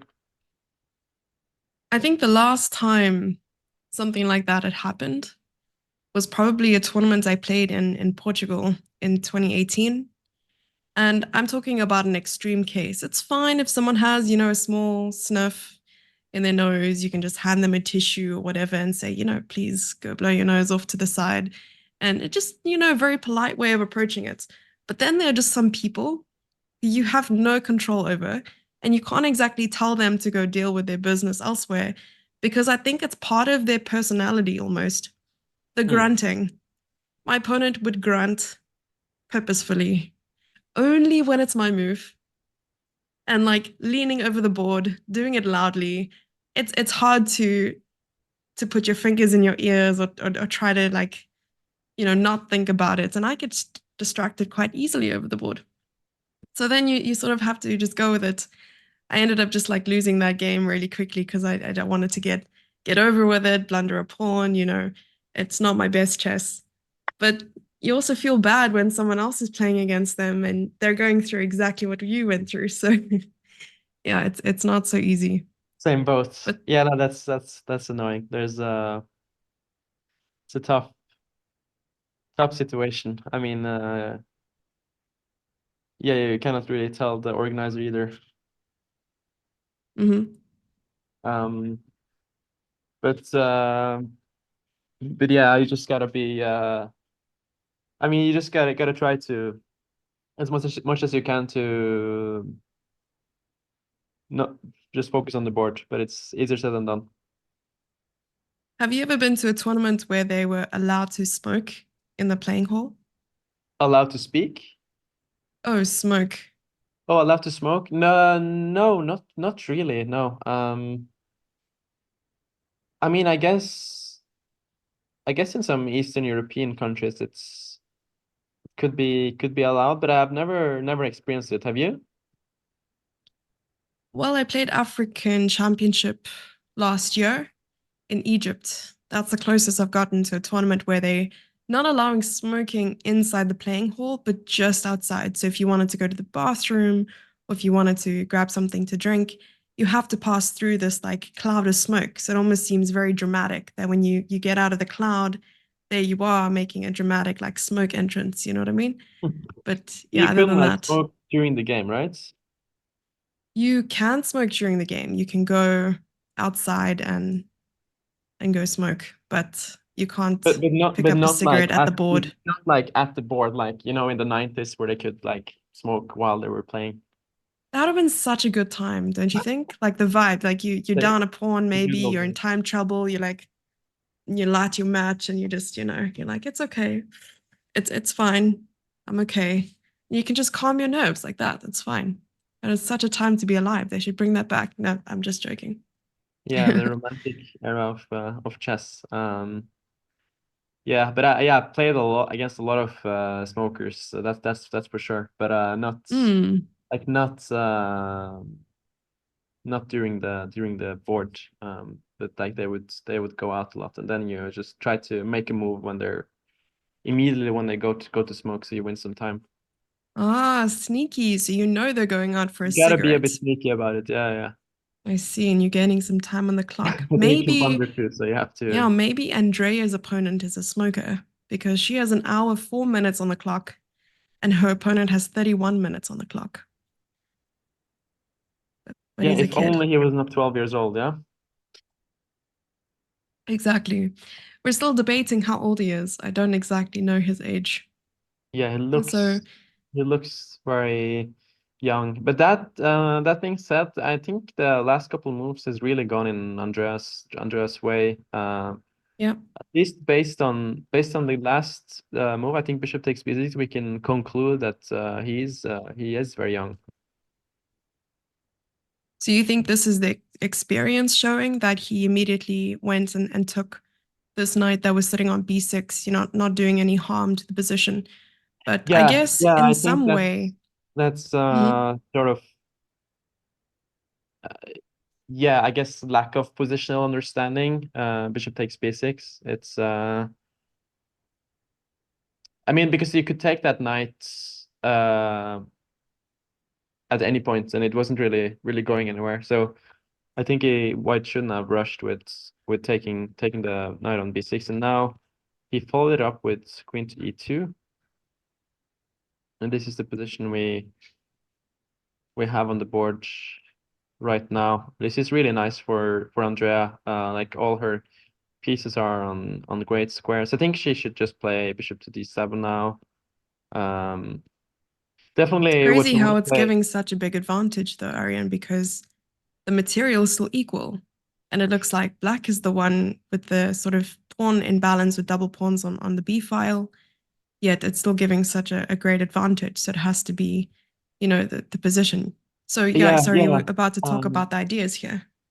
yeah, the reason for the big advantage here for black is the white is positionally busted here because black has the bishop pair and white doesn't have any good squares for their pieces. It's very hard to come up with a plan for white, and eventually black is going to play e4, and once black plays e4, the bishop on g7 is going to shine in this Mhm. nice diagonal. The knight is going to come to c5. Like black has all the potential here. It's the bishop on g2 is actually a really bad piece. Just staring at his own pawn on d5. So If if it any of was a these knights move, would be on a good square, it could be different. But here it all looks so harmonious for black. Rook e8 is another great move by Andrea, and I really like that she's not rushing with things. Like e4, you can play it later. It's not going anywhere. I mean, a move like f3 is not really something to fear. Like black can also play with ideas like h5 and eventually maybe try to play h4 or get the bishop, get the square on h6 for the bishop. Let's say queen g6, and let's say if white plays rook to d1. Yeah, eventually you really want to play e4. Maybe now white can still take it, but let's say you maybe play king h8 first, just some improvement moves, and then maybe you can play rook to g8, and there's a lot of things white has to look up for here. What do you think? It's a cool setup. No, I'm simply taking in everything you're saying, because it's always nice to say, okay, I have a great position, but how do I convert it into an advantage or a win? And that's exactly what you're creating here. You're taking maybe the isolated pawn, and you want to create some havoc on the king side, and then how to bring this bishop in as well. Yeah, no, I But feel then it's what so would white hard try? to.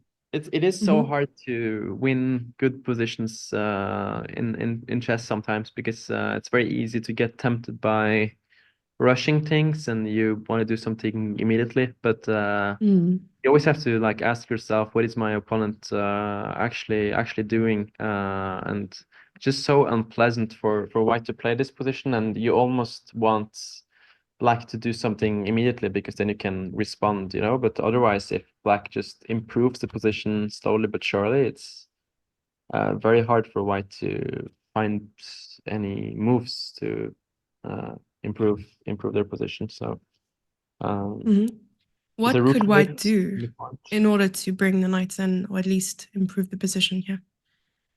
So we know that what black's plan is, or at least what Andrea could do in order to convert. Yeah, I think maybe white should try to play for b4 in some way, but yeah, I don't really see it happening though. Knight b5. Maybe just play knight b5 and try to play for some b4, just seeking for some activity. But here, I think black can also have a great move like a4 and just freezing the white pawns here on b2 and a3, and eventually playing e4, knight c5. But yeah, something like this, just try to desperately play for some active stuff, because otherwise, if you try to, I don't know, if you ever try to play for f4, black always goes to e4, and this Mhm. diagonal is gonna cause a lot of problems for white. Yeah, especially now that white doesn't have a dark squared bishop anymore, and we didn't even have to provoke, the exchange on b6. But we're going to keep a close eye on this game, since white has 27 minutes on the clock, while Andrea is comfortably sitting with an hour and 3 minutes. But it also looks like they have an extra 30 minutes after 40 moves, though they are quite far away from this. So shall we go to the current position? And then there were some questions about Alex's game. Why bishop e6? Yeah, And let's go back to Alex's game. There's been some things I just happening want in to bring between. up the live It's position funny because quickly. that I kind of Mm. talked about h4, h6 happening, and knight f4 was on But the yeah, I board. saw the arrows. I just want to find the current position. Is Once bishop e6 really again. played? Uh, Bishop yeah, e6 was bishop e6 played. is actually on the board. Yep. And then rook b1 here. So what is white threatening after knight f4?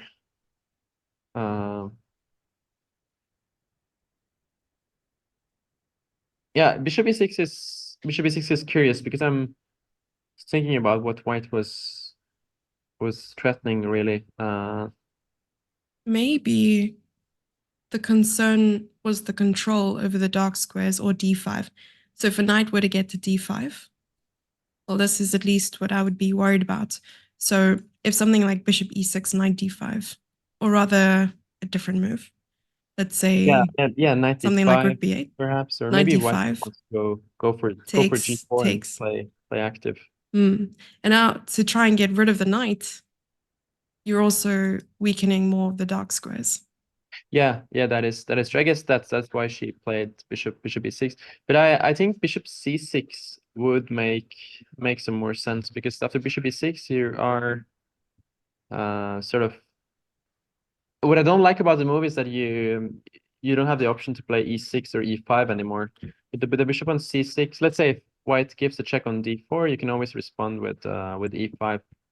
The check is never dangerous. And if knight d5, as you said, I think black can take the knight, and a position like this is very decent for black. I mean, I know these kinds of positions from the Maroczy in the Sicilian, which I showed earlier, but like here you can play like queen b6 and perhaps queen b4, and you have sort of good control over the dark squares. The bishop on f1 is not really that great. If it was a dark squared bishop, it would be much more dangerous, but like h5 is always answered by g5, and white is not really making progress here.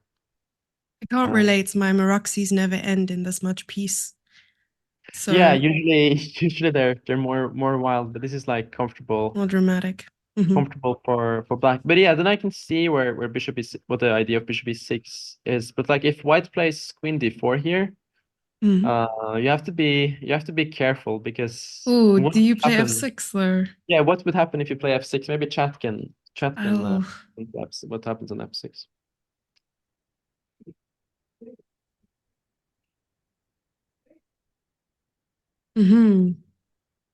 Interesting.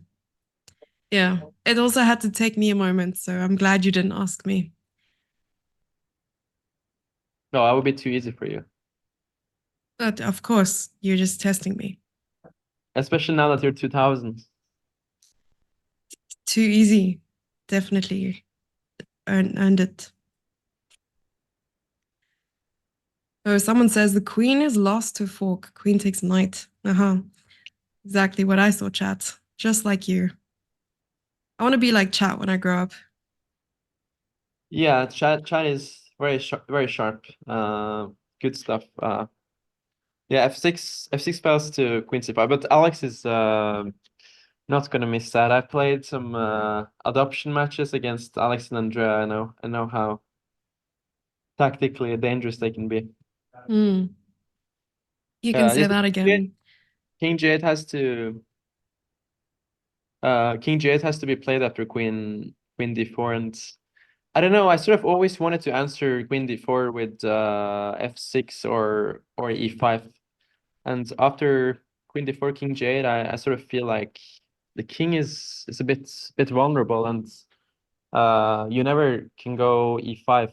The queen is annoying on d4. You wanted the bishop on c6, so then you could answer with e5. It's What not do you like think the white train has of a thought would knockout have blow been? here, but sorry? No, I was going to ask the train of thought here if you were to play, bishop e6 as opposed to bishop c6. What would the difference be? Probably just controlling more squares on the king side. I think Alex was thinking about knight takes e6 fe, and she was sort of happy with this kind of trade, which I can really understand, because here this is very nice for black. If you get to play like e5, you're controlling the dark squares well, and the rook on f8 is happy, and you can also try to maneuver the knight to e6, d4, or f4. This would be really an ideal scenario for black. And here you also have like a nice knight against bad bishop on e2. So yeah, I think knight e6 is kind of what black is hoping for, but so bishop e2 is played by our opponents. It's amazing. Both of them are up on time at the moment. So Alex's opponent has 30 minutes and she has 51 minutes on the clock. So she's doing quite well.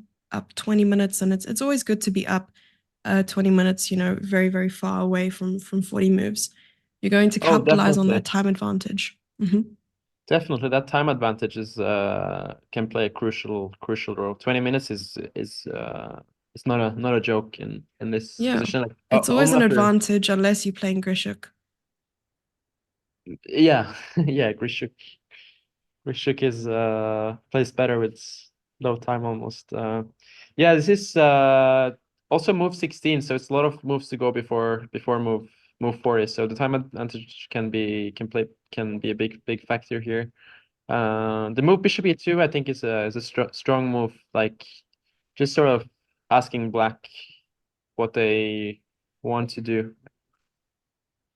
And I think if bishop c6 Indeed. would have been played after bishop e2, you could start thinking about e5 here. Because the knight Hmm.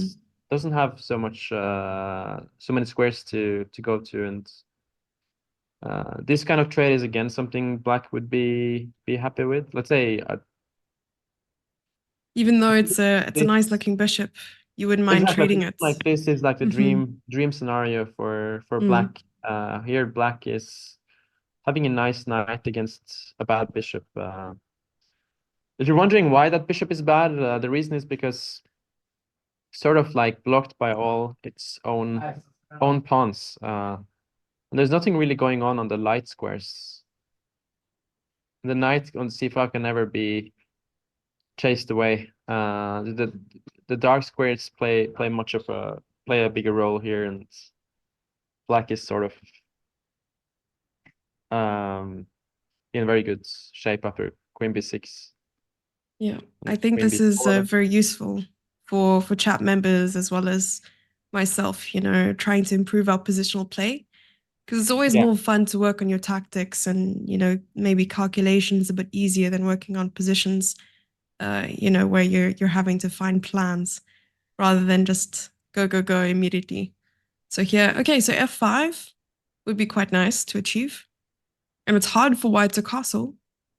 exactly. It's Impossible. hard for white to castle, and it's hard for white to find a plan here. h5 is always met by g5. Yeah, black has all the fun here. So the ideal trade scenario would be to sit it with a knight on c5 against the bishop on e2. The bishop on e2 is a bad piece. So bishop e6 was a bit unfortunate because after bishop e2, it's not so easy for black to find the plan here. You would try to play e5, but you can't do it now. So let's try to think what Alex should do. So Now that the maybe queen is not here yet, because of that, the sacrifice or the little tactic that we saw, could we play f6 now? Or is that a little bit too cheeky? I was actually just thinking about f6 and bishop f7. Mhm. It makes some sense. But I think white should take it and go like f4. And I don't Ah, know. This is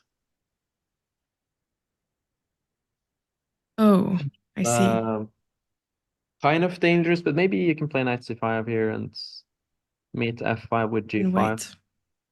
Okay. Maybe acceptable actually. And h5 you can go g5. Yeah, you just really Mhm. want to like get some dark square control. So f6, I think your move makes a lot of sense. Because eventually you want to get the bishop to f7 and try to play e5.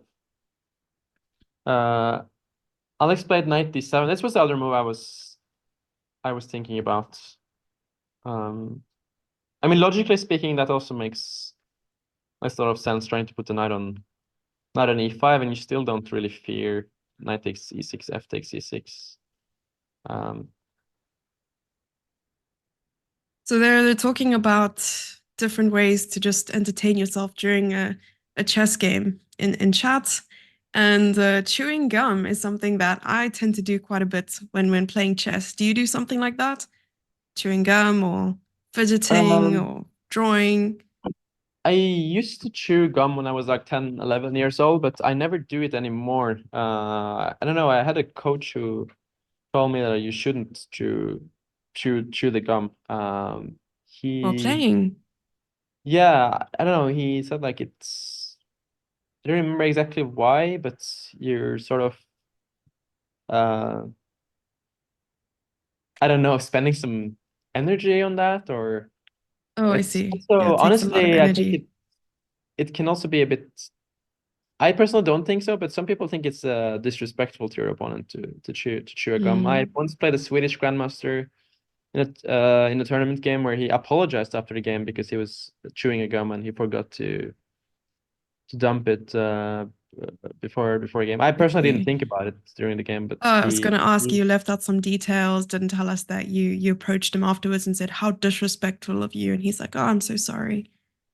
Oh yeah, no. Uh, I didn't think about it at all, but he actually apologized. But I mean, I guess it's um, fine to chew gum. I had just had a Russian coach back in the day, so he said you shouldn't do it. But I don't exactly remember why. I think it's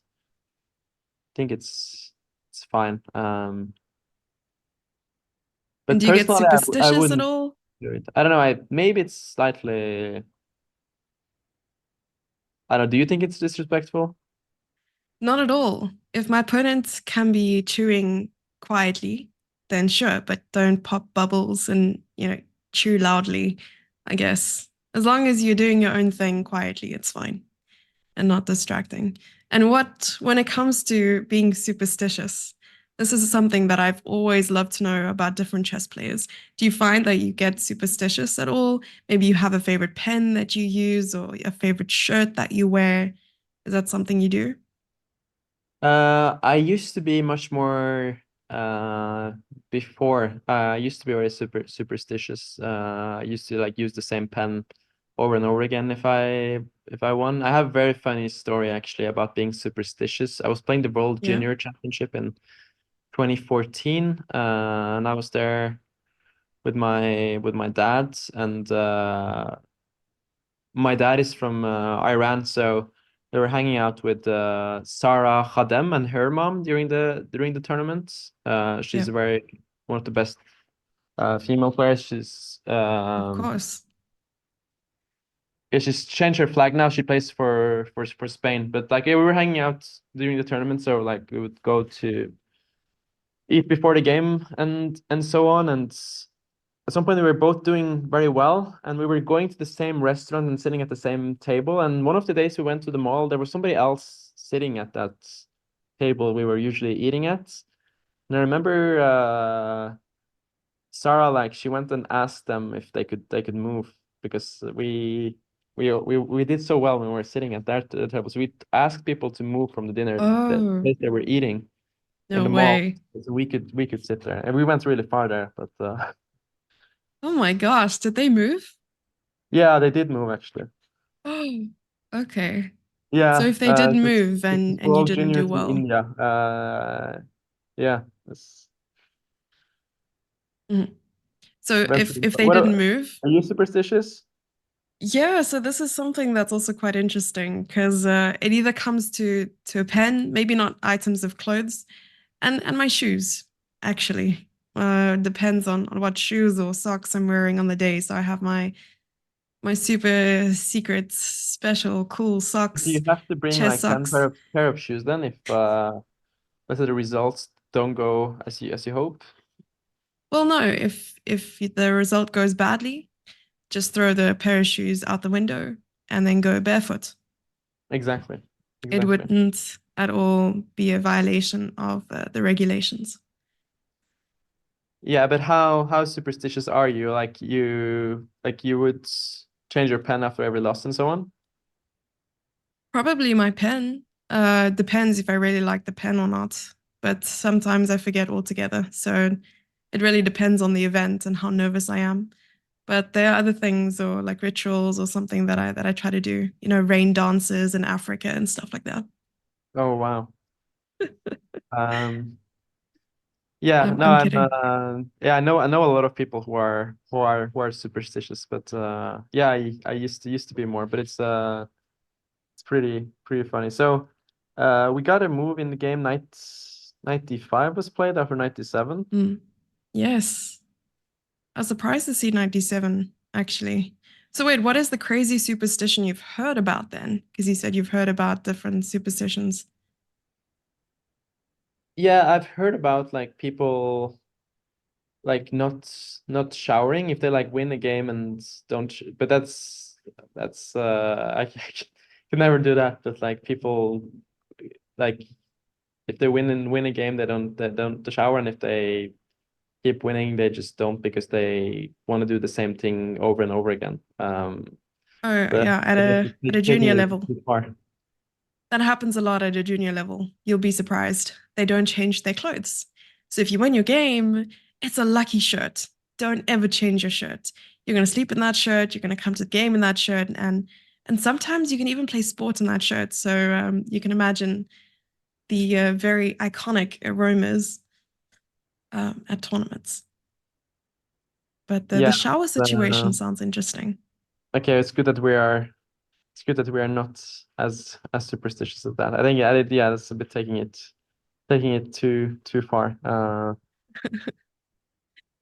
Yeah. yeah, people find all kinds of ways. So actually, Andrea is completely winning now. It seems she got everything in after Rook E8, Rook B1 Mhm. was played, trying to play B4, but it looks very slow. E4, Rook C1, Knight C5, B4, Knight D3. Yeah, she got the Knight to D3, and now yeah, everything, all of the pieces are on so good squares. I think the knockout blow should be like F4 in some moment. You have so many attractive moves here with black. But again, you don't really need to rush things, so I would probably play Queen G6 here. Apparently, this is called a Steinitz knight or an octopus knight. The knight on D3 is called a Stainless Knight? Hmm. Because it has so many squares to go to. And for some reason, when I was doing commentary last week, it's called the Steinitz knight. I just thought it was an Okay. octopus because it has 8 little arms. You learn Yeah. something new every day. Hmm. Yeah, I mean it definitely looks like a nice cannot really be a better knight than what it is. I mean it's impossible for white to challenge it. And We like can give let's it a say different name. Maybe Bob. maybe what? Bob. Bob? Mm. Is Bob like a He's a super superpower knight. name? No, It's a super. it's just you could give him a new name, and Robert seems like a great name. Yeah, I'll give him. I call him Superman. The knight on D3 is Superman to me. Sounds good. It's better than both the rooks actually. Both the rooks on B1 and C2. Both of them together. Well, I suppose the rooks Yeah, aren't doing much. almost. I Oh, mean, wait. Okay, that didn't actually happen, right? Did it? No, it didn't. yeah, I think it. You gave me a No, fright. no, no. It's white is No, still. you made up So it those didn't really moves. happen. No, I was just thinking Ah, I see, I see. what could happen. Actually, something else happened. Let's see here. B4. Oh, Knight E3, Rook okay, at C2. least she Andrea shut played down A4, the just file. keeping it safe.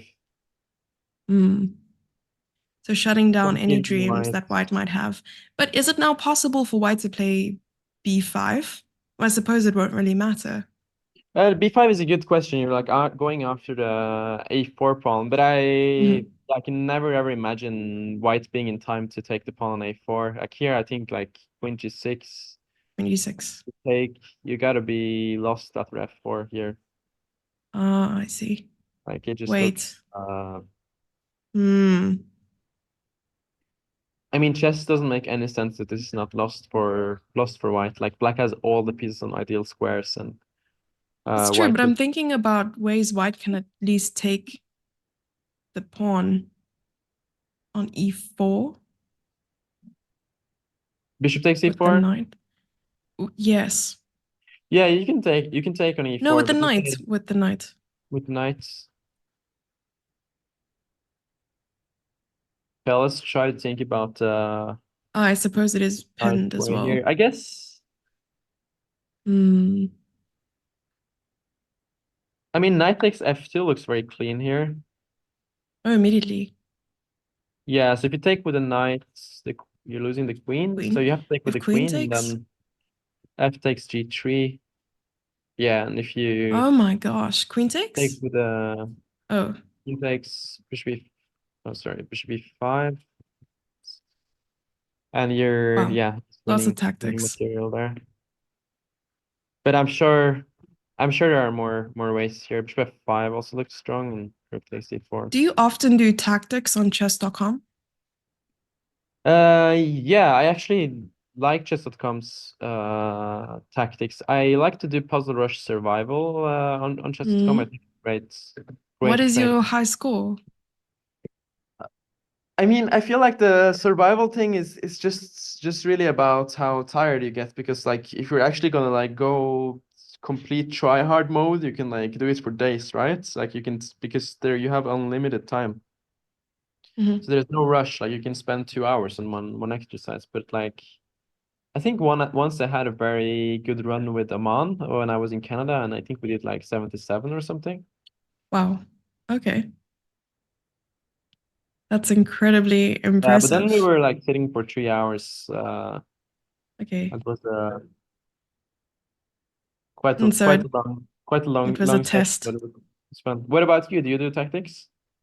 Yes, I love the tactics. So I think on stream, we try to get to, it was either 50 or 60, though now that you said that took you 3 hours to get to 77, I'm more like inclined to think that it was 50 we were trying to get to as like my highest, especially with streams or the chat's help. And then there's the rated puzzles, which I'm constantly trying to like get to a high rating because at some point I saw someone on 4,200 rating and I was so envious and I was like, I want to get to 4,200. That seems so cool. And so I think I got to a peak of like 3,200 and then it stopped. But I'd love to know what was your peak on the rated ones? My peak at the rated ones. I think let me actually check what that was. I think I haven't done it in a while, but I think it was somewhere around. Let's see here. Oh, it says 3,300 here, but I haven't done it in a Whoa. so is that, I don't know if that's good or bad, honestly. It's Like good what, if you're not even like consciously thinking about it or trying. I mean, of course it's good. For me, I'm like a try hard and I like struggle to peak at 32. Took I mean, years. it's So yeah. it's good that you're a tryhard. I think it's very good training, honestly. Like just keeping your Mm. mind sharp, and seeing the tactics. It's very easy to miss stuff otherwise in games. But I used to do tactics on a site called chesstempo.com. That's where I did Ooh, my tactics like in my career. But in recent times, I did it more like Puzzle Brush Survival. yeah. Chess But there I was tempo like kind of is yeah. obsessed with the rating there.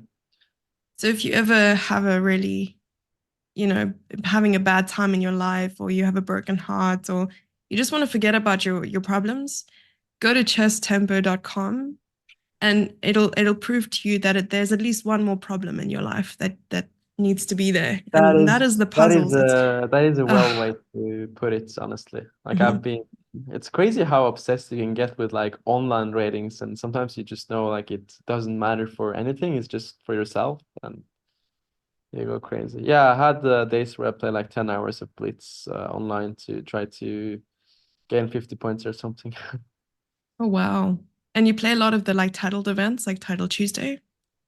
Yeah, I usually play all the title Tuesdays when I'm available. I played the last one. I played Hikaru and Magnus. That was Have you played yeah. against them? Yeah, I played against them both. It's funny actually because Magnus mouse slipped and blundered a piece, and Oof. then I was playing without the mouse. It's not an excuse, but I managed to mess that up and make a draw. But Oh, yeah, okay. You could just say that you were trying to be a gentleman. You realized there was a mouse slip and you just wanted to give him the benefit of the doubt. I was thinking about it for a second, but it's like, how often do you get a chance to Mm, be Magnus? that's true. And then he would have obviously done the exact same thing, right? Yeah, I think in general, especially in online blitz, like people people just take the point. But yeah, do you play Title Tuesday, by the way? Sometimes it's another one of those emotional damage moments. Like you want 99 problems, but no, you want 100. So, but it's good. It's good experience as well because you get to play a lot of title players, and sometimes I've scored quite well, and I've really shocked myself. I think the best result I've gotten was probably beating a grandmaster on stream. That's But really I've only ever played the Title Tuesday events, I think, while streaming, because it's nice to have the fun and the laughter and the aches and the pains all together. And then you can just talk to chat afterwards and discuss the game. So it's fun both ways. Yeah, I mean, Title Tuesday is makes so much sense to just have fun with it, especially Mm, I mean, if you're not fighting for top places, to just it's good content. exactly. Uh, A lot of streamers play yeah, I just also for the like it fun. because like I'm used to playing so much over the board chess, and like over the board classical chess is so stressful and so important, you know. And Title Tuesday, it's honestly I feel like you have everything to win, but in reality you have nothing to lose really, because Mm. like if you do badly in Title Tuesday, it's like who not many people cares. It's not the end of the world. It's just fun. I'm glad you brought that up. When is your next OTB tournament? My next OTB tournament is in Montreal in middle of July. I'm playing a tournament called Maplewoods Invitational. It's like a couple grandmasters. Ivan Saric is playing, Jordan Van Forst is playing, and me, and then a couple of locals. And it's like a round robin. So Okay. everyone in the field plays each other. So you're Uh, moving to the Americas? Are you just enjoying the Yeah, time yeah, zone? exactly. I mean, I spent like 2 months in Toronto in from end of March to like mid-May. So Hmm. for the candidates, and I spent a lot of time Oh, with the brass. yes. So that was Uh-huh. that was a lot of fun, and now I'm I here saw and some of the reels you guys created. That was very cool. I thought, maybe they're trying to force you out of your shell a little bit with those. Very yeah, nice. that's Made me definitely laugh. not something I'm used to. That's for sure. A lot of people thought I had a gun pointed at me there. Um, so you said you're playing in Spain. What kind of tournaments are that? So there is the Pontevedra tournament in Spain Which happening. one? Pontevedra, it's in Galicia. Oh, okay. I heard So Galicia it's in like in the north. Yes. It's a smaller town, but they're doing a training camp beforehand. So we work with some chess players and they help us with preparation and stuff like that, which is quite cool. Because I could always use the help, especially, okay, so a friend and I going and we don't really have a lot of training in general. So the fact that we get a little bit of training and help and guidance, I think it's definitely going to be beneficial. And then we Yeah, play. who are you training with? That is a great question. I have no idea. I saw the names somewhere, but it's no one that I recognize. So everyone I see there, I'm going to be meeting for the first time, and it's going to be quite refreshing. I think they're like international masters who we're working with, so definitely people who are stronger than us, and then they'll put us in a group and Hmm. and we'll train for like 6 hours a day, for 5 days or something like that. And then straight after that, there's a tournament. And during the tournament, they also help with training and preparation and analysis and all the things. So it's going to be nice little camaraderie and trying to prepare us for the months ahead. And hopefully that means we having a good performance at the Olympiad at least. That's my aim. I need some redemption, In I Chennai, mean, I got, yeah. sounds like you're doing everything you can. That's you're training harder than Yeah, me. You I'm should giving up gaming. So, something has to come from it think if I'm giving. think you're gonna break 2100 soon, hopefully. I hope so. I heard about the other things I shouldn't be doing, like don't cut your hair because you could be like, Samson who carries all the strength in their hair and that sort of thing.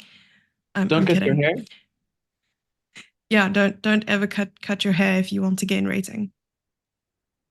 Yeah, Why do you think Richard I did the Rapport opposite has such actually. long I had a hair? bad period. I had a bad period in chess, and I went to cut my hair, and then I qualified for the World Cup a few years ago. Oh, So oh my that was the gosh. way way for me. But So wait, you qualified for the World Cup?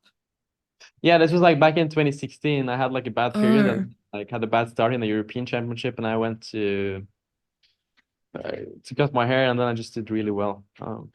So there was amazing. some Okay, magic so there. there was magic. I need Yeah. to test this hypothesis. It seems it needs a little bit But yeah, more, maybe for you, the longer hair works. maybe. Yeah, since I haven't like cut my hair for like 2 years and things have been going better in general in life. Yeah. I'm um, I'm very surprised by how Alexandra's opponents played. Like he played h4, h5, and then castled shorts. Did you see that? I did. Wait, we have to. This was the last move that was made. It's a castle short because after f4, it chased the knight back. So the knight was on e5 first. Exactly. Yeah. Oh wait, there was rook h8 somewhere. Yeah, I after missed. h5, Alex played rook h8, Um. which has to be played because Okay, otherwise there's some danger. white just wins on the edge file. Like you have to What defend. are what are Alexandra's prospects in this game, do you think? So let's look at the final position here. H5, castles, rook.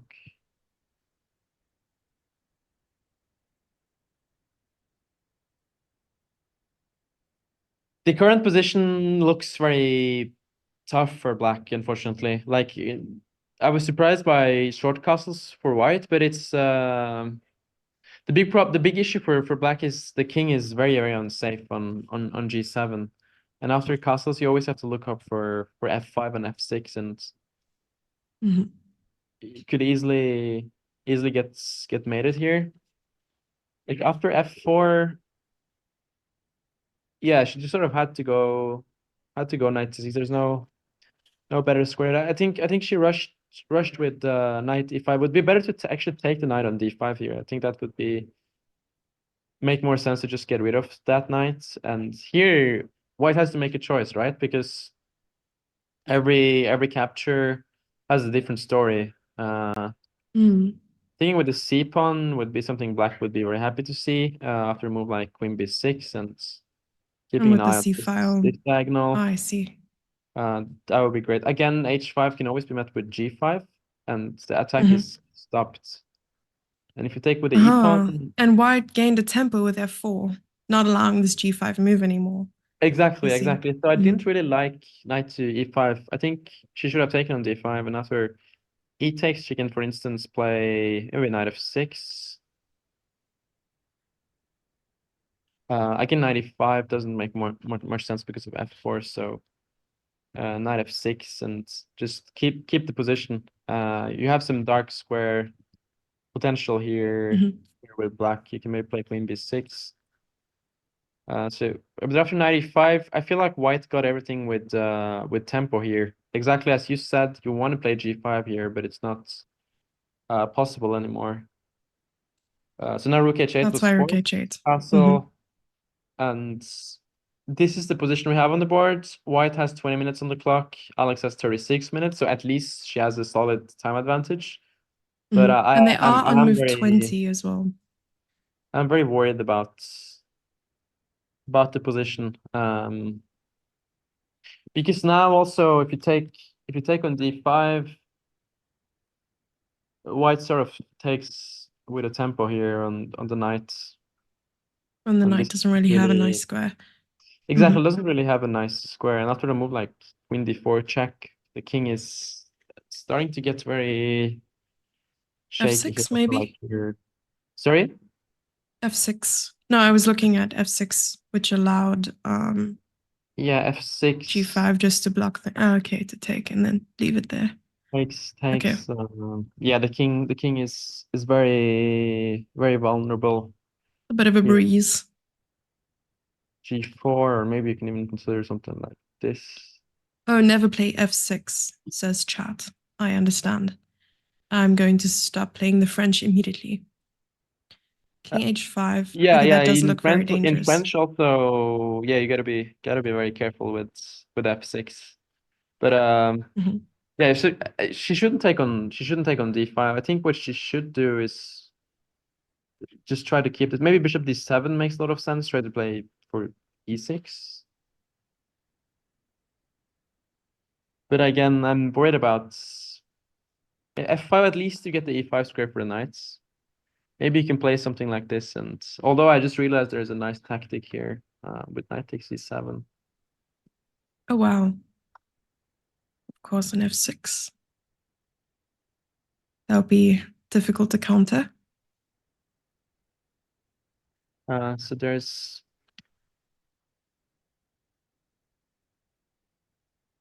So that's what happens if the knight were to go back to e5. So that knight is tied down at the moment to c6.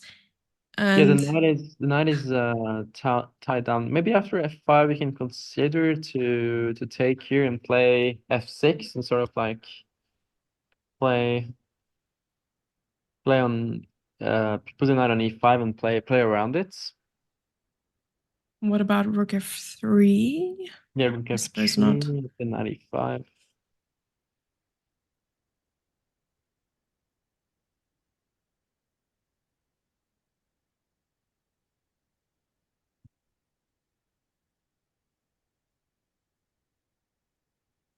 I wanted to ask, when it comes to chess talent, how far could that take a player? Of course, I know that a good combination of talent and hard work is going to get you quite far. But let's say a player doesn't do a lot of in-depth work, maybe just plays some tournaments and does some light preparation and so on. Do you consider yourself a talented player? Um, I think talent plays a very big role actually. Yeah, I don't know. Some people just take it faster than others. So you can get a lot of things easier in your way with talent. Just take things faster and does play a very big role. But at the end of the day, I think if you work hard enough, you're gonna reach your goals. But it's just gonna be slower. But like I would say, like if you're gonna reach the top in chess, it's impossible without some degree of talent. So I do think it plays a very big role. Like I think yeah, some people just have talent for things in life. Like some people have talent for chess. Some people have undiscovered things in life they have talent for. Mhm. But yeah, I would say like because if you take Magnus, I think his talent is it's just something really for itself because like I really don't think that he worked harder than some of the other top guys, but he just his memory and his feeling for the game was something that made him different than the others, you know. Wow, do you think there's some chess players who have actually worked harder than Magnus? I definitely think so, yeah. 100%. Oh, Um, wow. yeah, but I think he's just a talent from another planet, you know. Yeah, it's Yeah. just And do you gift. think you... Mhm. Sorry, you're still saying? Yeah, I think it's just like he has this gift for of course he worked extremely hard to get to where he is, but I really don't think he worked like the hardest if you compare him to other super strong GMs and prodigies. So yeah, some people just has a gift. Like I Do think for instance do like you think you I have... think Karyakin, let's say, worked harder than Magnus. Okay, I Yeah, see. I think like Magnus' talent was bigger, let's say. Well, maybe he was just under the radar, training super hard. No one knows about it. Maybe. I'm just kidding. I Yeah. don't think so. Do you think you have other talents like dancing and singing that you've Uh, discovered in your life? no, not really. I definitely haven't discovered them at least. Not yet. Still young. Yeah, I got 25 recently. If you consider that young, then I mean, I guess it's still. When everything is relative, I feel don't feel as young as I used to. But yeah, we're still young. We're still young. You're 27, right? Of course. I am 27. I'm also trying to convince myself that anything under 35 is like relatively young. Relatively. I'm happy to hear that you're saying 35. I used to always think 30, but 35, then we have Yeah. more time. You see, I don't want to say any age at all because then someone in chat's going to feel old. Yeah, So, yeah, you know, that it's better to say a higher age, you true. know? That's true. That's true. I mean, Yeah. so I feel everyone these days say 30 is the new 40. So Yeah. I mean, between us, anything older than 21, but I think no, sorry, 35 is a 40 is good the new number. 30. 21, but yeah. 35 is a good number. So on Andrea's board, Rook B4 was played. So it seems that White was pretty adamant on winning this pawn. And Yeah, it's perhaps more about Andrea the should have fact that focused on the it attack. is more about the fact that White doesn't have any counterplay here. You know, they don't have a plan. There's nothing for White to do, so they just gotta go for something. You know, going for the Mm. A pawn, but it's never gonna work out. So Andrea is really trying to save the A4 pawn, which I don't think there is any reason to. I hope she doesn't go Rook A8 here.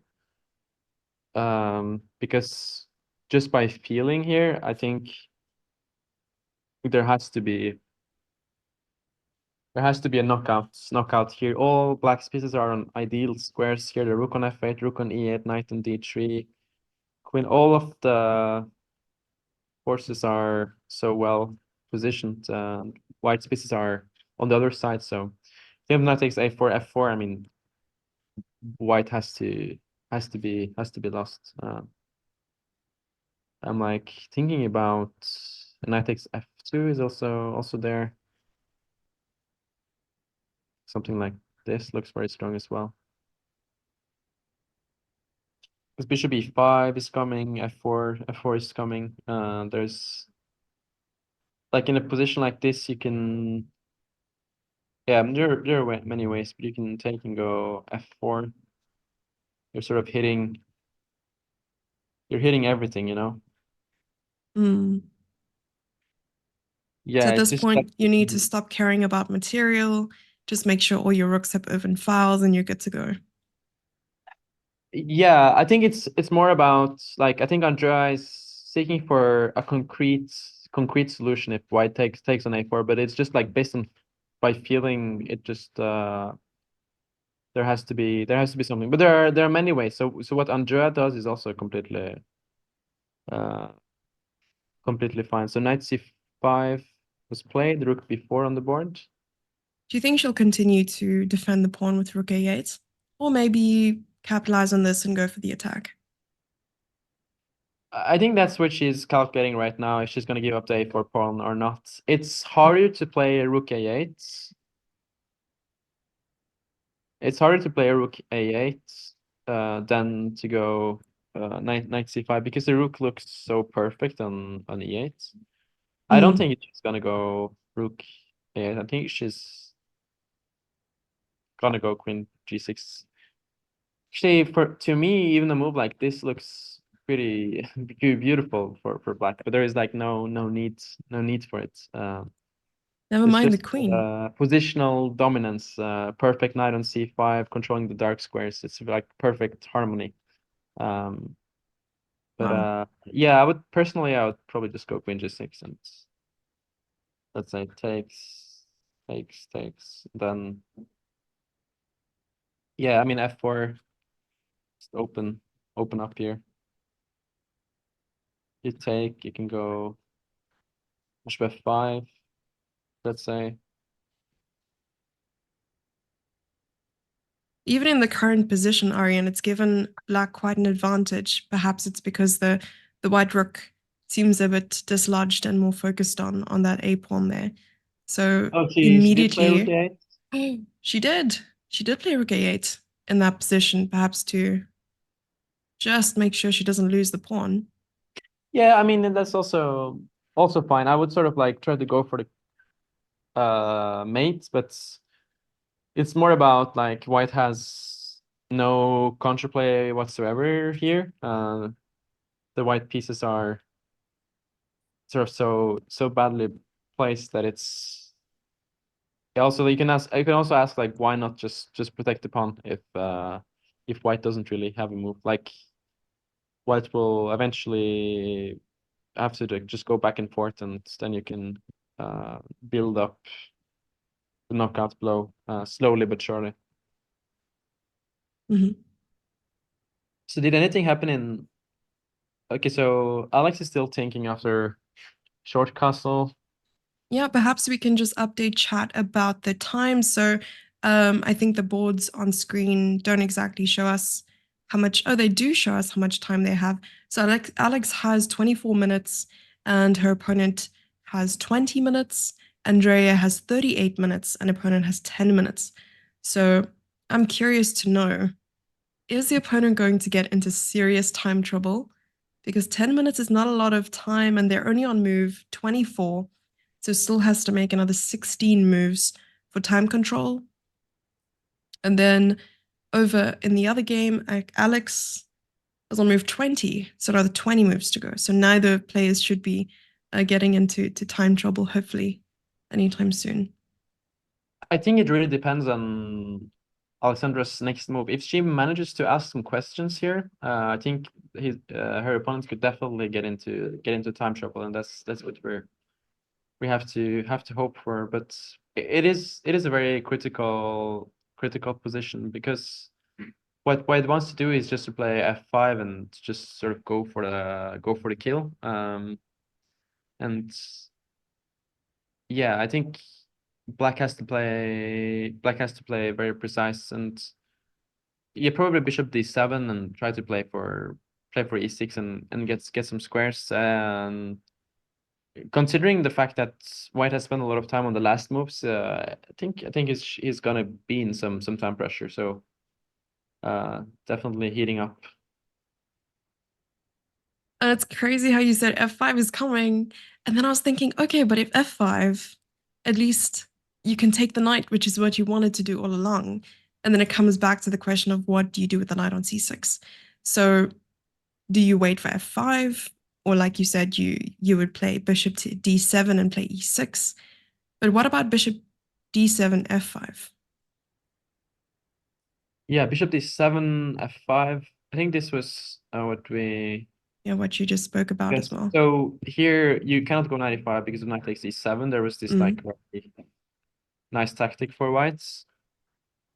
So that's why I was taking on f5, e takes f5, and I was playing Oh, f. again. Looks like this king is very vulnerable, but the idea is to eventually go king h7 and rook g8.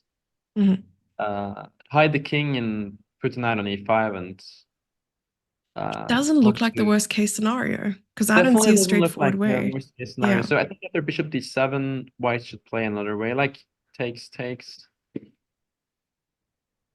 Mm. Maybe here white can try to play f5.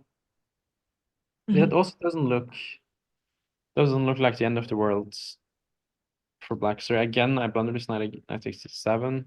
But you can Oh. probably play like rook f8 here, and it's not. Just to inform chat, Arian is our stockfish 25. So if we miss any tactics, he'll be here to find them for us. Yeah, I'll be the worst version of Stockfish, but I'll try my best. I guess the engine is gonna laugh at me though. Not a chance because we are not working with an engine at all. Unfortunately, I wasn't gifted that luxury, but we do have an evaluation bar on our side. So I think that's always going to help us see a thing or two. Yeah, And yeah. I think it's more fun like that. At least then we get I to agree. make some Yeah. blunders. sometimes I like to cheat and like quickly look at the evaluation and then come back and then pretend to know everything. So this time you're guiding us quite nicely, and then I'm just prodding with some questions. So Oh, yeah. Andrea played rook a8, I have to say, Arian, and now, okay, the pawn is defended at least, but do you think that rook has to come back in order for Andrea to still execute the attack? Not necessarily. I think white's pieces are so far away from the white king that she doesn't really need that rook to win the game. Like, and the rook, you can say that the rook on b4 sort of neutralizes the rook on a8, so both rooks are out, and then we're sort of playing with the rest of the pieces. And the rook on c2 isn't like the best piece I've seen for sure. We got a move in that game. f3 was played, which sort of like shows that white is not really patient about like suffering forever. Wants to do something, and here Ben Feingold would be proud. yeah, after f3, black has to play accurately, but I think there are several ways for black to play. You can, for instance, like just take on f3, knight takes f3, and then let's say the rook returns. The queen goes here, you always hit with bishop h6, and doesn't have so many squares. If it goes to f2, you go knight e3. So f3 was a bad idea for white?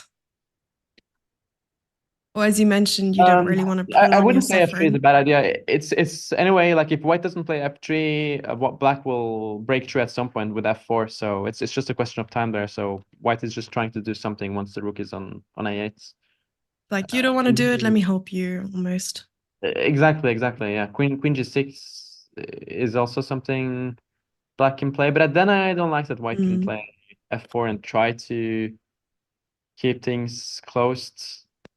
So I'd probably take on f3 with black, because the following position, yeah, after knight takes f3, rook e8, I feel these pieces are all so bad on the queen side, and black has all the squares. Four is coming, queen g6, rook e3. Was all part of the strat. The rook can come back and attack the queen with tempo, and then queen g6, as you mentioned. Yeah, But and at if white takes least... with the queen, maybe go just queen g6 and f4. Oh, I see. Oh, the rook's hanging! Oh, Exactly, the rook is hanging. beautiful. Yeah, and the bishop on g7 is like the monster here. Like once you put that on e5 and go king h8, like everything is coming, you know. It's like the dragon bishop, but in the king's Indian. Yeah, Perfect. this is a really nice game by Andrea. Let's see what she does after f3. I mean, she has 36 minutes and her opponent has 6 minutes, so no rush. Okay. Yeah, I'm Sorry, I just wanted to really get... So what's that? No, I was just going to the current position. You're saying? Yeah, I really hope Alex finds a plan, because it's such a like tough position to play for her. With f5 coming. Yeah, I think she should go bishop d7 and hope for something happening in the time trouble. I think she has quite a long move time at the moment. Like, it has to be really close to 10 minutes. So she's considering her plan going forward here. And it's a critical moment because now she has to make the best decision. Otherwise, it might go downhill. And we know that the last couple games weren't in her favor. So we're sending all the good vibes to her right now. So do we have like a good vibes emote in chat somewhere that we use to like wish them luck? Because I want to use that. I don't know if it's her parrot or not. Do you know her parrot's name? If I have a what? So Alex has a parrot. Oh, okay. A You parrot? didn't know? Oh yeah, You yeah, don't I've know seen she the has a parrot, of course. parrot? Yeah, I've seen the parrot on her Squeak. stories on Instagram. I've seen the parrots. It's a very cute. Okay, there are some Did emotes, she good vibes. bring the parrot to Poland or? I don't think she brought Squeak with to Poland. I don't know if he would have adapted well with the culture. Um, Maybe, I'm yeah. joking because I have no idea what Squeak is like. But I don't think he Maybe can the travel parrot is very the easily. only one that can save this position. Oh no. Okay, if anyone knows a quick way to get Squeak to Poland, please get him on a boat, get him on a plane right now. It is time. Name Squeak. Yeah, that's Let's awesome videos. Very cute. yeah, So the yeah, still opponent no 20 minutes moves. or 10 minutes, by the way. Say that again. Does Alex's opponent has 20 minutes, right? So she's actually like lower on the clock now. Yeah, so Alex was a little bit ahead on the clock before her move, and she's just spent quite a copious amount of time now on this move. So maybe she is, Okay, channeling she her made a move. inner Arian Nice. and said, I need to play bishop b7. Is it the right move? And then the old her would have played like bishop takes knight. And now the new her would have played bishop d7. And that's what she's going to play. I can feel it in my bones. We saw none of them. We saw knight b8, I think. Oh, I didn't Um, check. or it looks like she played knight b8 at least. Oh, you're looking at the camera.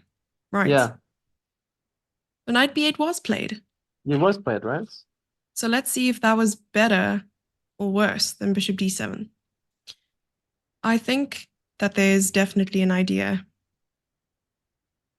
I saw the bar reacted. So knight b8, yeah, I mean the idea is to take on d5 and now at least white will not take with a tempo to hit the knight. But I mean it's not a very pleasing move to play, obviously. Like let's say queen d4 now.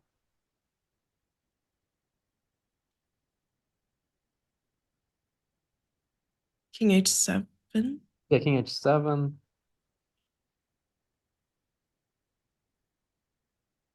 Yeah, I'm very worried here actually. Because if at any point f5, at least you're not losing too many tempi. You could just take the knight. Never mind, you can't take the knight because there's some I mean you have to checks. take on d5 first if you want to take the knight. But I Ooh. feel Okay.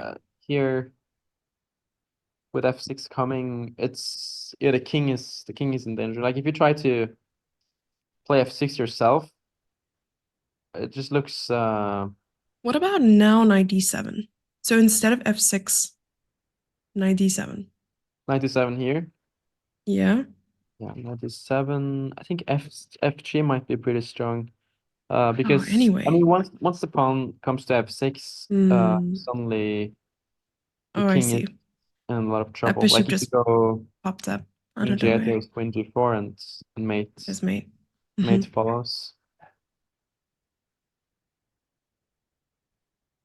Yeah, so you always have to sort of answer this with f6. You can't allow white to go f6.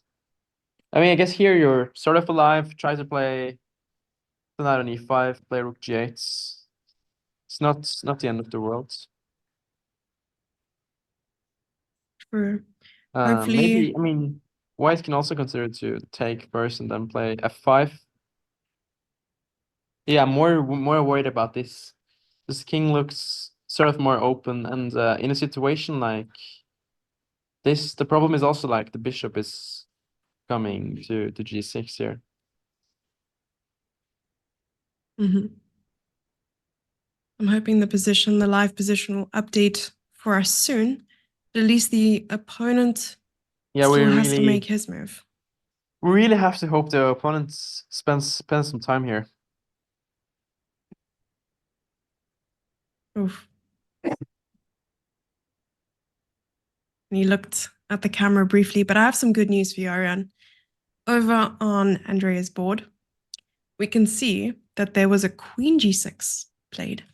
Very happy to see that. Yeah, I think that game is sort of like coming to a conclusion pretty soon. I mean, especially considering the fact that the opponent has 3 minutes left. Mm-hmm. Yeah, has 3 minutes left, and it's like 15 minutes to go. But most importantly, the position is a disaster for whites. I agree. So there wasn't any exchange on f3, but I think we will get a result of some sort really soon. So let's just Yeah. So after queen quickly. g6, I guess the obvious question is like, what happens if white takes an e4? What does happen? So white takes on e4. Pawn takes. Yeah, take on f4. I mean, there's many ways. I guess bishop e5 looks like the most Mhm.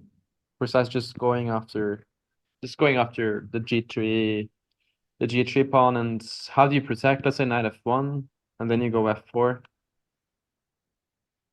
The opponent actually pushed f4. Here pushed f4. Mm-hmm.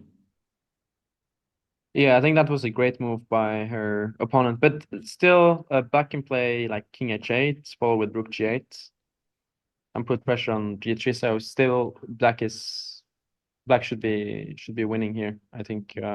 But I did like taking on f3 more, just to open up the position here, because the rooks are so out of the game, and the e-file is great for black. Like here, white has no chance to close the position, but in the game, at least white gets f4 and try to keep it a bit close, but still, I mean, no doubt that black is having a super good position here with rook g8 coming, knight d3, and uh, white should try to play knight f1. And but I'm yeah, I'm pretty.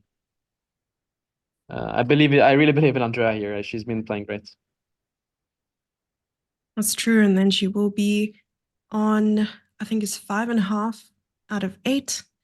And I was also looking at their rating progress over the past couple of months, and I think they played some pretty strong events as well and performed quite well. It's nice to see them back playing competitive chess. It's definitely motivated me as well. It's nice to see, streamer gone pro again. But will you be at the Olympiad this year? Are you planning on playing for your team, or is that still a secret?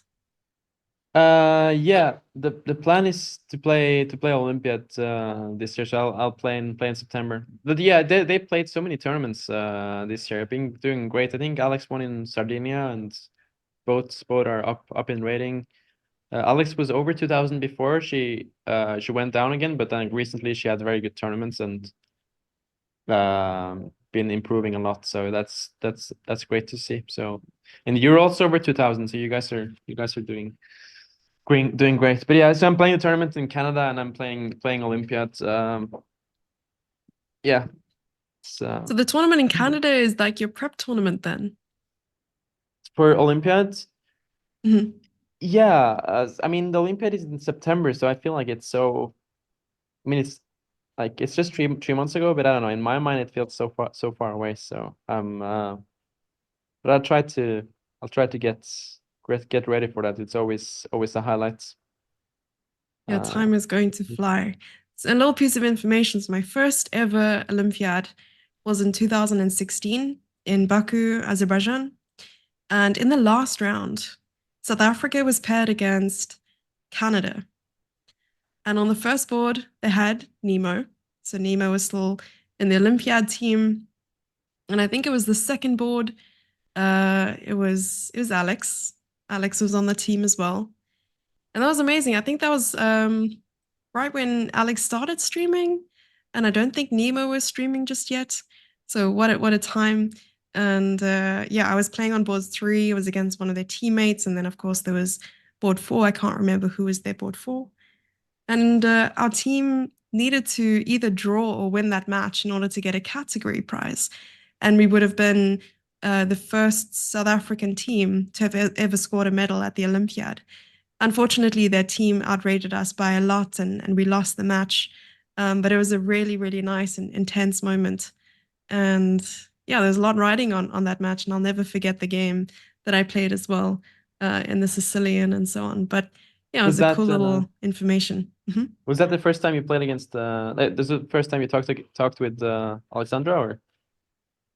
I think I ended up meeting her later that evening because there was some gathering after the tournament, and that was my first time, yeah, meeting her officially. Yeah, Yeah, no, that was very cool. one of my first Olympiad as well in Baku. It's that was really Mm. good memories.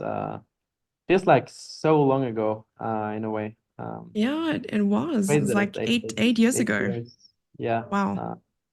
It's the first time I played in a team with and actually not the first, it was the second time I played in a team with Magnus, but first Olympiad, and that was really cool. Yeah, that was the Is that first time I where met you you too, I think. It was the first time I spoke. I don't think you remember though. I spoke to you once during that event. And then yeah, I was just fangirling and then I I left. think I know where that was. Um, Yeah. yeah, I think we said hi to each other there, and yeah. But is that where you got your woman international master title, or did you get it in South Africa? No, I played in a African zonal competition. It was actually also in 2016, so maybe a couple months before the Olympiad. And I played in Mauritius, one of the most beautiful destinations to play chess tournaments. So I wasn't complaining, and I ended up winning the zonal. But it was nice back then. You could play a zonal tournament or a continental event, and if you came first, you got like women international master title direct without any rating prerequisites or anything. So then I came first and got WIM. And then I think they changed the laws in 2017 that you needed a certain rating when scoring at tournaments like that. So It's anyway really yeah, cool to have.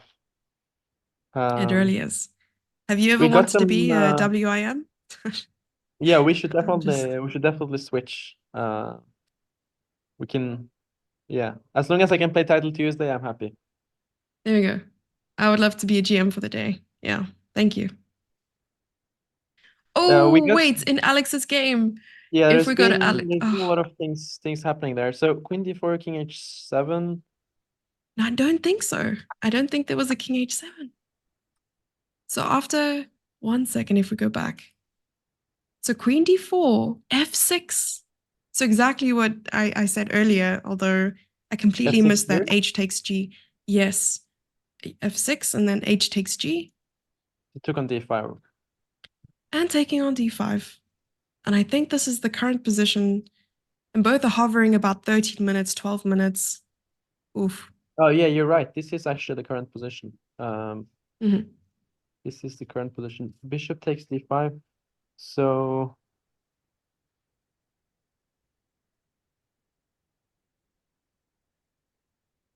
Oh, and exactly what you said as at well about. least it's confusing for her opponent which way she should take. There's yeah, there's like four different ways to capture. So that makes it kind of confusing, I guess. But yeah, okay, so you gotta move. Oh, that was the other game. How would you capture here? In Alex's game, Yeah, I think the opponent will take with a knight because I remember we were talking about all the ways. Uh, there's some tactics and crazy things that could happen in the position of knight takes, and I think that's what will remain because of course you can't push e6. It just looks dangerous. it does look very dangerous. And knight takes E6 is is the new most f6. Hmm. most human. If E6, Then maybe even I think I'm not maybe sure. even this might be very strong actually. Knight takes, queen takes, and then E5. Ah, Yeah, and there's there's no way to defend c5. That's yeah, crazy. there's no you're losing the knight. Mm. You'd have to Knight take on g6 maybe, and after yeah, then this is takes big move like this, yeah. but it's not comfortable. Oh, yeah. No, I didn't see that. Okay, let's go back. Yeah, it's a tough position. I think Mhm. here you just gotta take on G6 and pray. Or maybe you can start with knight C6 actually.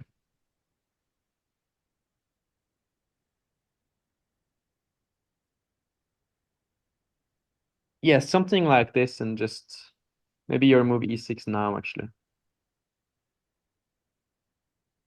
And maybe you can try to use this g6 pawn as a shield, to block the king. But it's it's not Temporarily, but then you great. have this pawn chain that you have to worry about for the rest of your life. Yeah. That is. I mean, we have to hope for kind of Of uh course. blunder here or something. Um,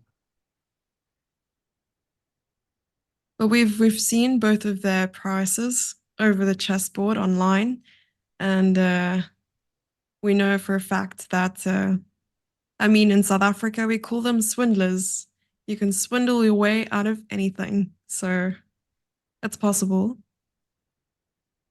And yeah. I mean, I've to seen much worse swindles in it, but it looks to me like white took with its queen on d5, so that's interesting. Let's look at that. okay, let's go back and check.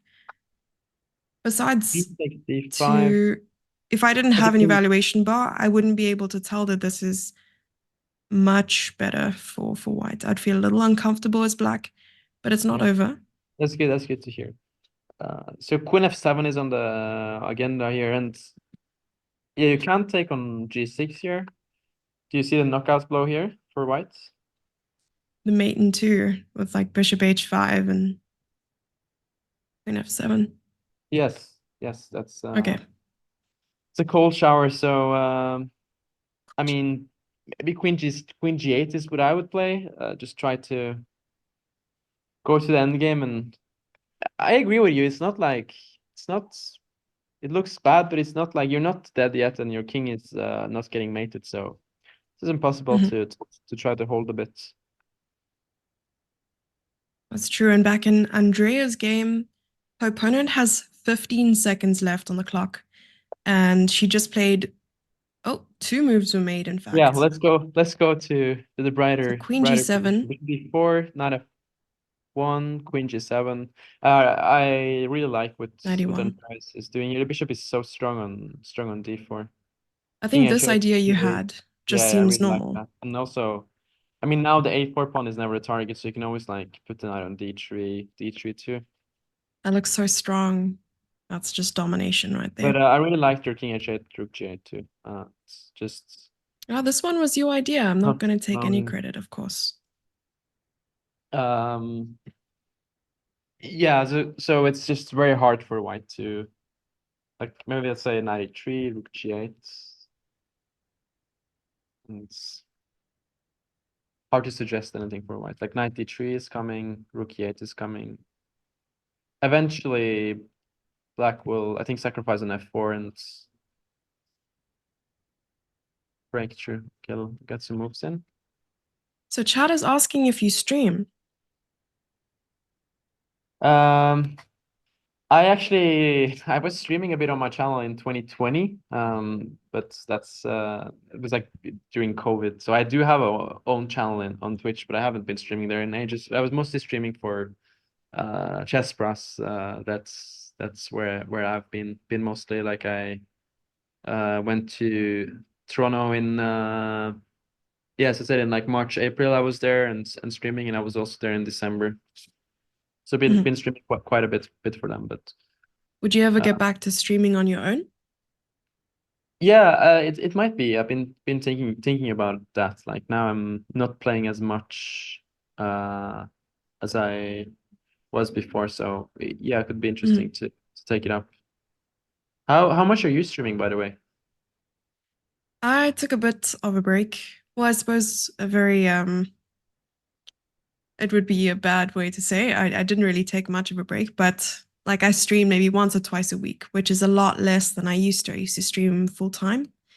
Then I got busy with some projects and coaching and that sort of thing.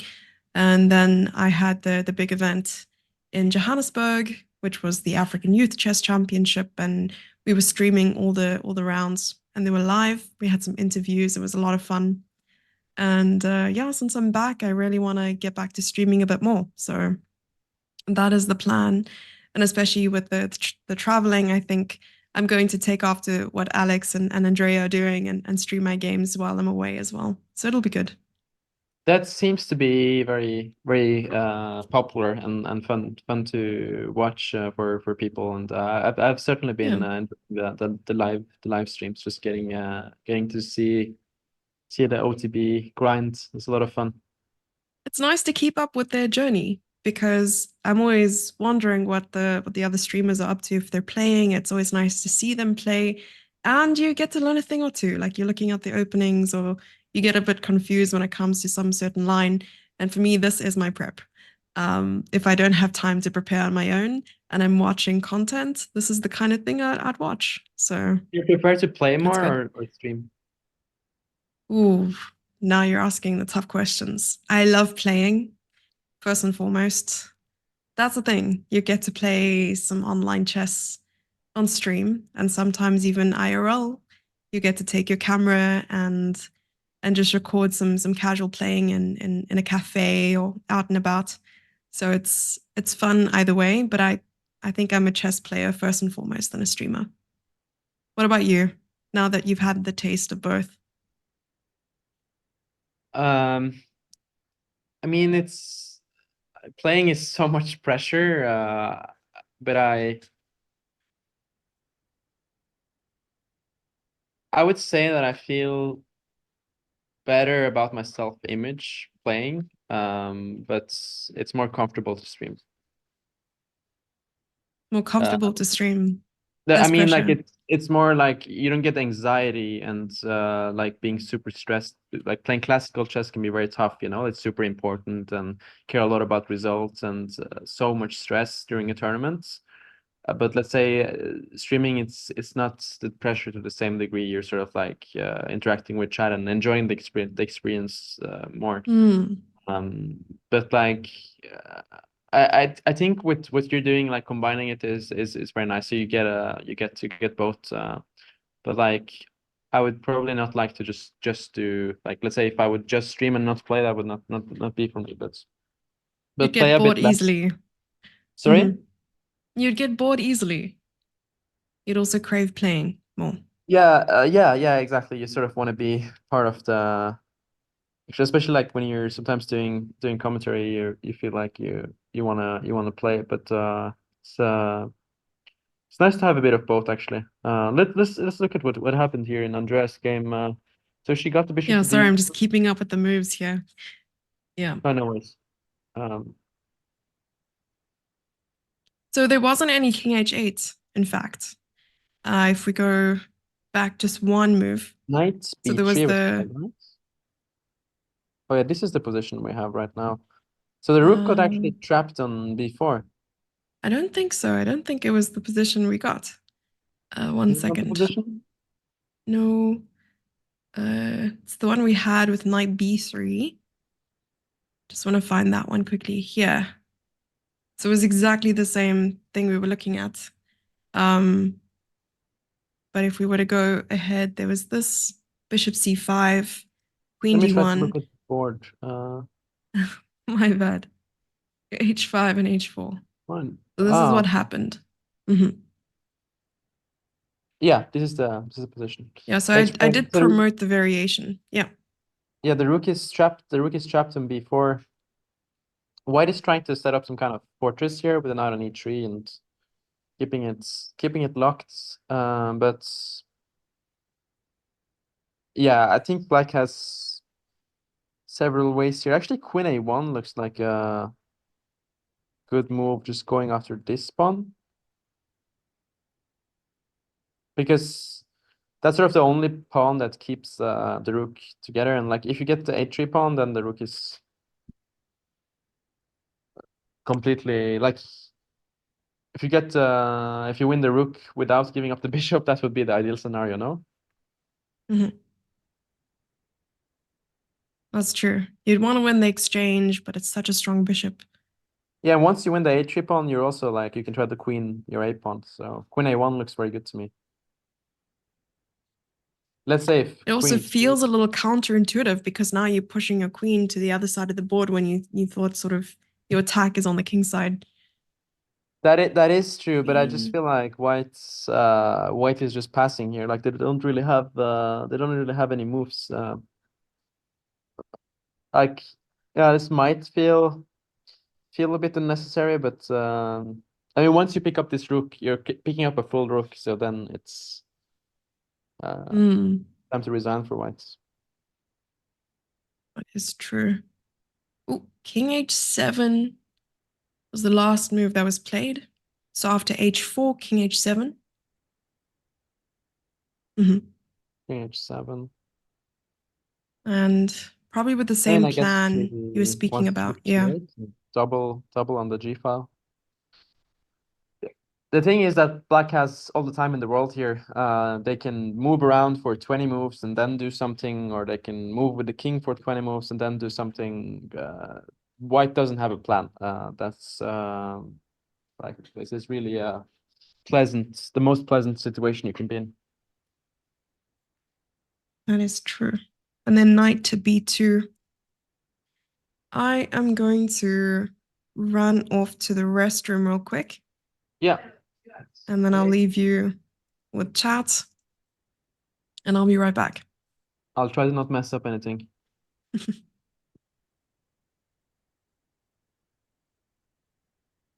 Yeah, let's go back to Alex's game. So knight b2 is played here after king h7, but doesn't really change much. Like, white wanted to go after this pawn.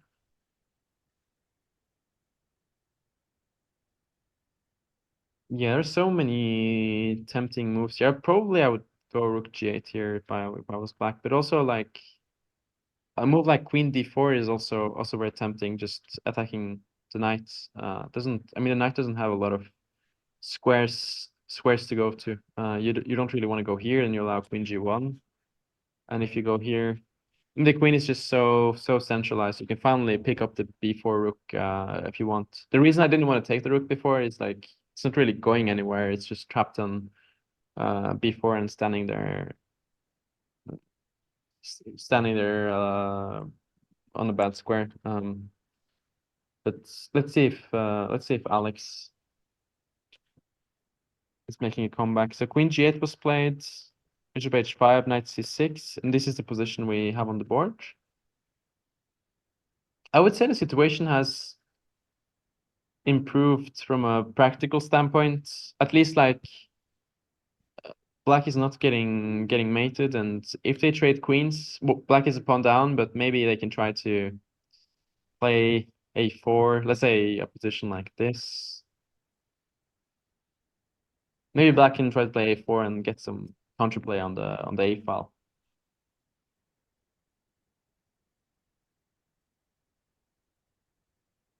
Yeah, this could have been worse. I'm seeing like some hope here. So how much time does the opponent have?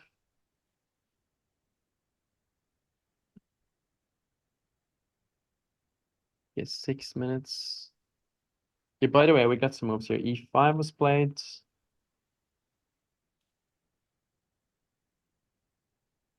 Queen g8, bishop h5, knight c6, e5.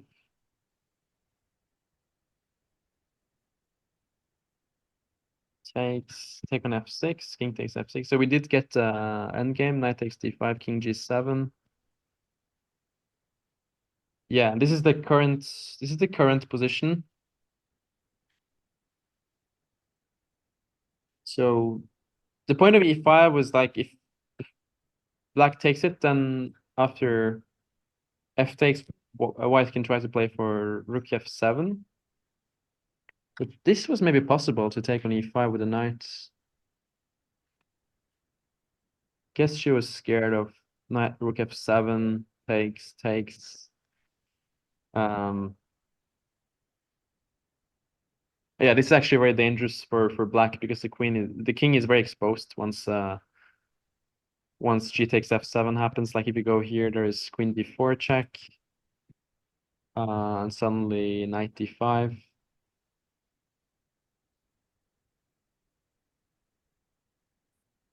Yes, I think Alex just felt good about getting the queens off as fast as possible, which makes sense. And this is the position. So Alex is a pawn down, but at least not getting mated. Can try to play maybe e6, get the knight away.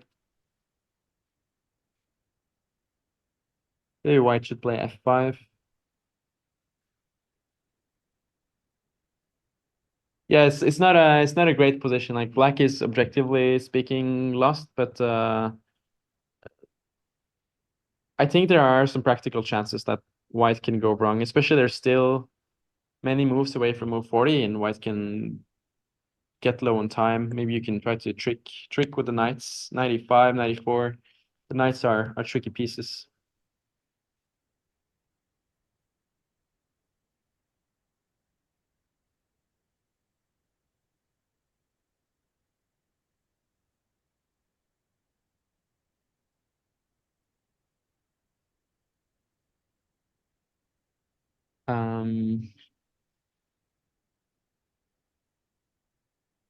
Yeah, so f5 is on the board.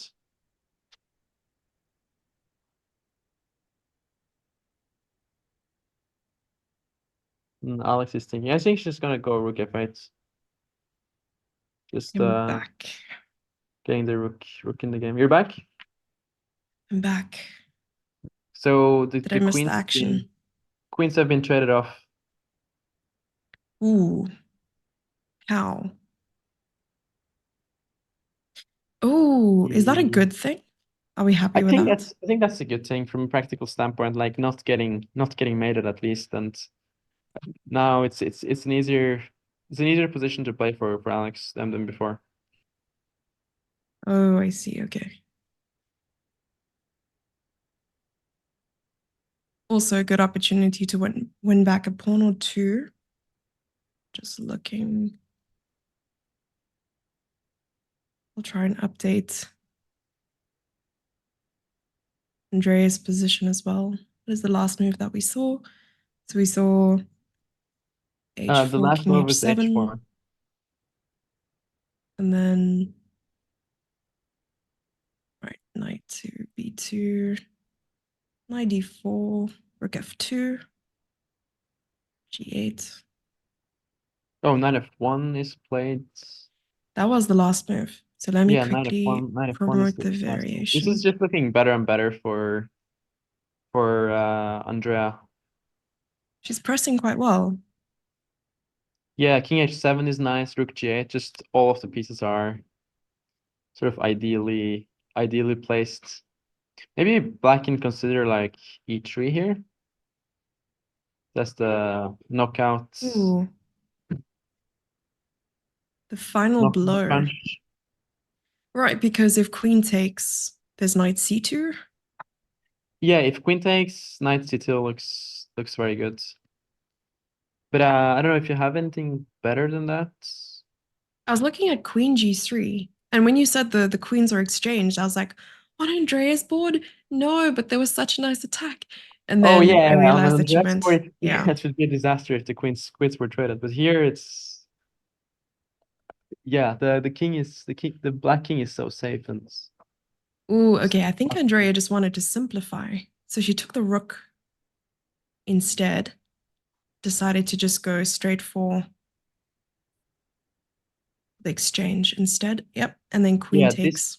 this has happened. But I think she has a very good point because she's gonna go e3 here. That's a good find by the point here is that the rook is trapped. It doesn't have any square to go to, and if you take on e3, then the g3 pawn falls. So actually very, very precise to take on b4. If ab, then the a pawn just Andrea. wins. And here, yeah, e3 is coming. It's on the board. E3 is on the board, and white has just 30 seconds. It's like a nightmare with time trouble, but it's a resignable position. The bishop mare. It's updating Alex's board as well, because I think the moves are coming in so yeah, fast. he just resigned after e3. That was a modal game by Andrea. Oh, okay, that's good. She found it. And I think it looked like her opponent timed out, but was it resignation? I didn't see the board. It was I think It it was was resignation actually. No, Lovely. he lost his game. I think Okay, he either lost on time or he resigned, and the game is over. They're busy signing score Yeah, sheets. there's She like no looks moves for white happy. in the final position. You have to give away some very big material. And she's keeping composure. I know on the inside she's smiling hugely. She's like, finally, not losing against a kid. And it's Oh a yeah. really He played knight good takes win for her e3, as but well. lost on time at the same time. So Oh, I see. it Okay. was apparently not in time to make the move. He was playing on seconds. It makes sense. But either way, very convincing win with the Yeah, there King's was Indian never defense. any doubt there. It was a very sort of like clean game. Once black won the dark squared bishop. I would say once white took on b6,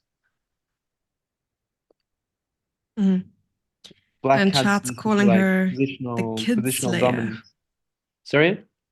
No, chat is calling her the Kid Slayer. A little bit hectic, but I'll take it. Yeah, I mean that's like the perfect way to beat a kid, like just positional masterpiece. Oh, perhaps the KID Slayer. That would be quite cool to say because King's Indian and Kid. Smart. Nice wordplay, chat. You have a lot of time on your hands. We have an updated position as well. There's e6. So finally an e6 after chatting about e6 for ages and ages. There's e6 on the board. I actually think that this is comeback fromable. Have you ever heard that word before, Arian? Comebackable, is that what you said? Comeback fromable. I've never heard that word. Comeback fromable. Yeah, It's because it's you can come back from it. And because you can come back from a bad position, it becomes comeback I fromable. mean, I like the sound of it, and I mean it's it makes sense here because White didn't play f5, and she has e6 on the board, right? So she's completely getting her pieces in the right squares. Yep. Things are really going the Knight right c7. here. Knight c7 on the board. What happens to rook e7, knight b5? This is what That's happened. a good Yeah. maneuver. That's a good maneuver by White, but I think Black can try to hold things together after rook d8. So moves are coming in quite quickly, Maybe and even that's d5. because Alexandra's on 6 minutes and the opponent's on 3 minutes. So I think it's going to be the fastest and most accurate player here who comes out on top, despite White's slight advantage. Like I said earlier, it didn't look like a clear win for White. It was impossible. You would need like a good 30 minutes on your clock to try and figure it out, at least at my level. I would need a lot of time to see how to proceed. Yeah, so he has 3 minutes 57 seconds. He looks a bit like more focused and leaned in now than before. But I think anything can happen here. I'm But also before looking I at was his body afraid of. language. Oh, they have some spectators. That's quite cool. So I'm looking at his body language. He's shifting quite often as well. Like every 10 seconds, he's shifting his body. I feel like he's a little uncomfortable there. He's like, I had a really nice position, but now I'm not so sure. Yeah, he's moving the. Is he touching the king? He played. What did he play? Playing with that. Yeah, he looks more tense for sure. It's his move. Rook d8. Andrea So played rook what is d8. he? Yeah, Alex played rook d8. I guess he's gonna play like rook d1 Sorry, here, just Alex. to Yes. bring all the pieces. But black can play d5, and this is. It's not the end of the world. You can like try to get the g6 pawn. Potentially, you have a passed pawn. If white plays precisely, it's bad. But I think the trend is in Alexandra's favor.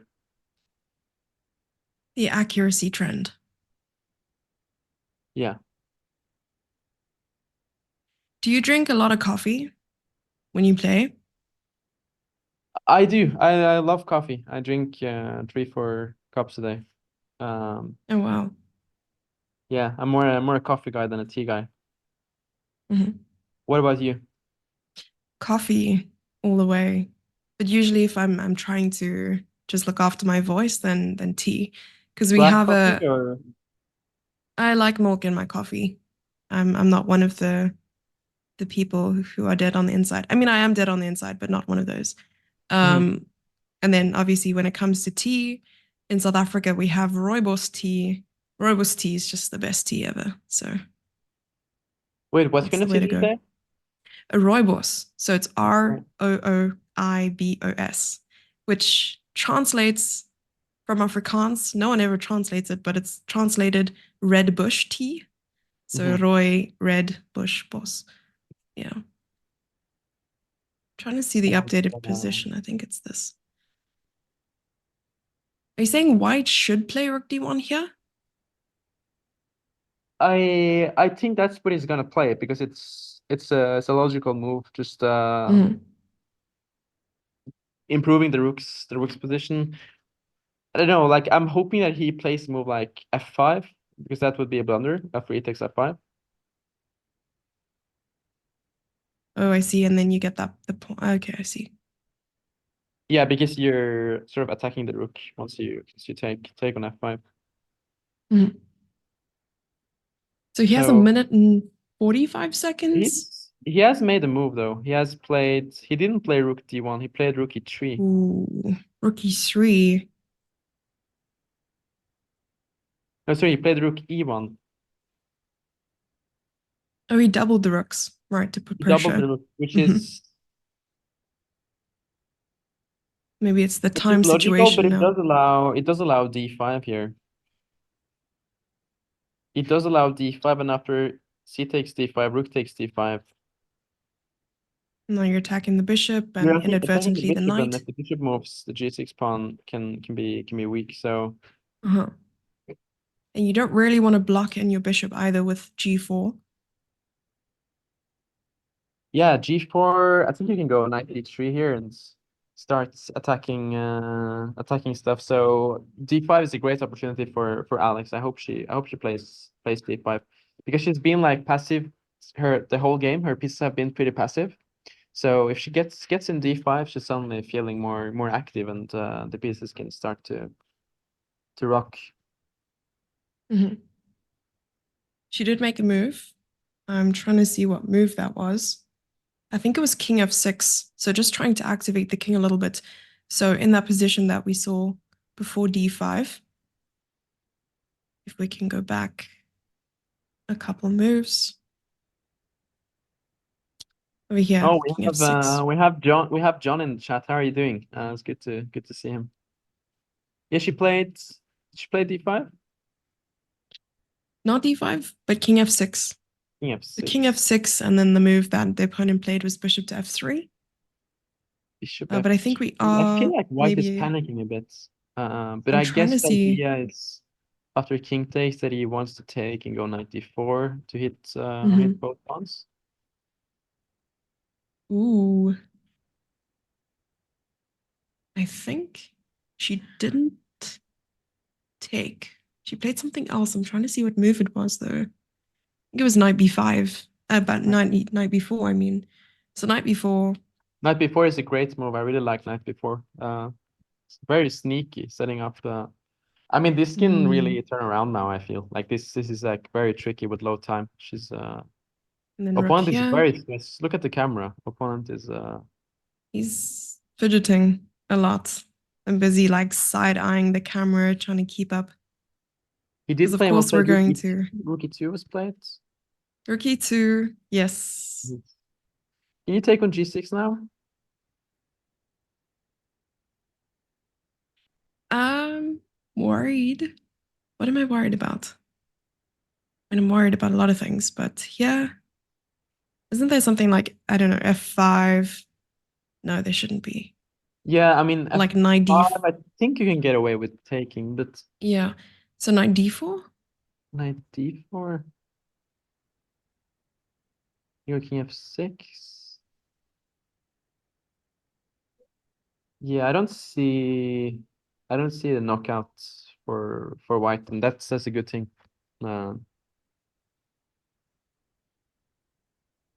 Chat says Alex needs one more blunder from her opponent. In Alex, we trust. Eh, Oh, she king did takes take g6. G6. Yes. But this was not. If Oh yeah, Stockfish yeah. That's 25 what we were approves, looking at. That's what we were looking at. She played. then so do we. And quickly a3 by the opponent. And at the moment, we are on move. I'll tell you in a A3? moment. Can you go? Oh, 35. A3 is actually. So players need 5 more moves to reach time control. And that means additional 30 minutes on the clock. I think that's what the opponent is gunning for, since he is A3 is a down. very good move because now if you go knight d3, white's idea is that they will take on d3, knight takes d3, bishop e4 check, winning material here. Oh, so you have to come back to c6. And if you come back to c6, I think white's idea is takes, knight d4, hitting both pawns here. F5 also coming. So that's annoying. I think maybe you should go king knight a6 here. It's the only square available. And after knight d4, then go king f6 and try to protect the pawn and keep things together. Material is equal. Yeah, I think it's pretty important to go knight a6 here. Oof, that is not easy to see. Does Knight go knight a6. Yes, she plays knight a6. Beautiful. So everything Stockfish 25 says, and Alex does on this is good. Clap. Big clap. couple moves left.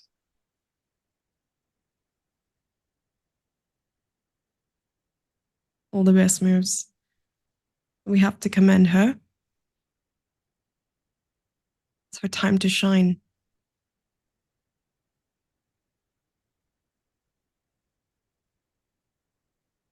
I actually wonder who's on the Canadian women's team this year. Nemo is not playing, right? I'm not sure. It would be awesome if she was, Yeah, I because I think know she's that not she's really playing strong. competitively these days. So, what was played? I tried looking.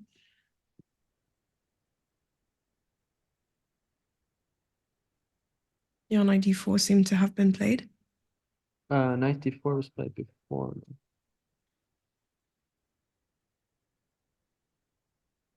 Oh, you're right. 94 king f6 is. She hasn't played king f6 yet, but she does play it No. now. There we go. So you say the plan is to double up the rooks on the e file to protect the pawn. Exactly. It's And all about protecting that e6 pawn. And if you do, you should be fine-ish.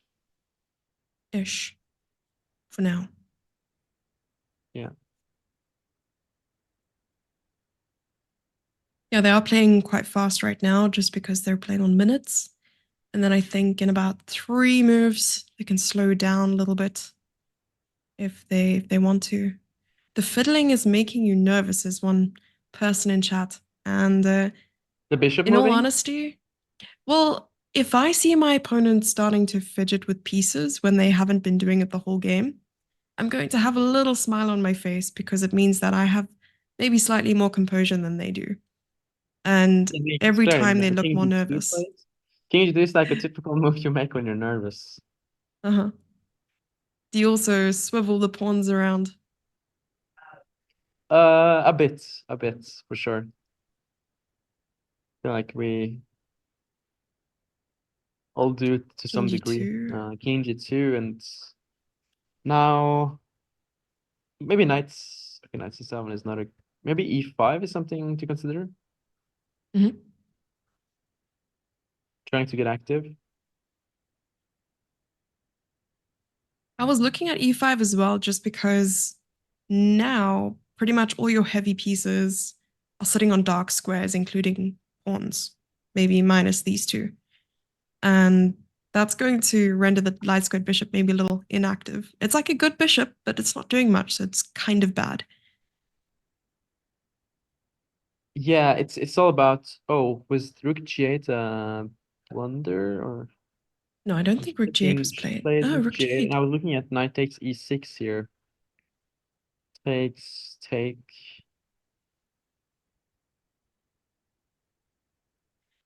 Ah, I did not see that.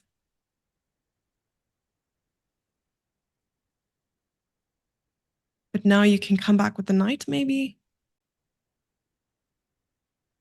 Pick up a pawn. Can you? Yeah, I think this is fine for black, like because Because then you have at the end.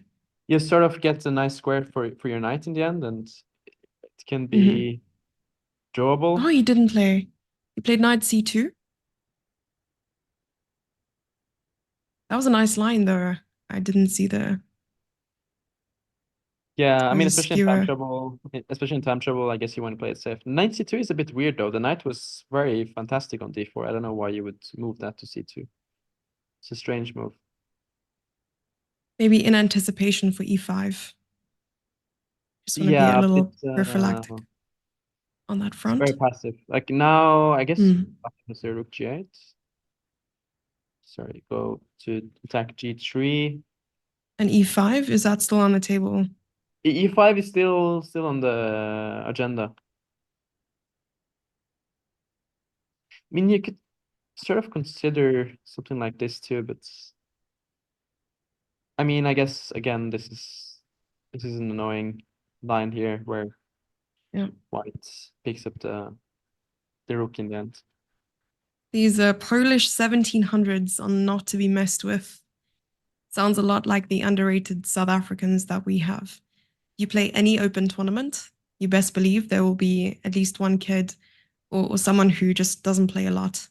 Are there Sits on their rating. pretty underrated? Lots of underrated kids Oh, I didn't know that and even actually. coaches. Okay. Yeah. I shouldn't go there then.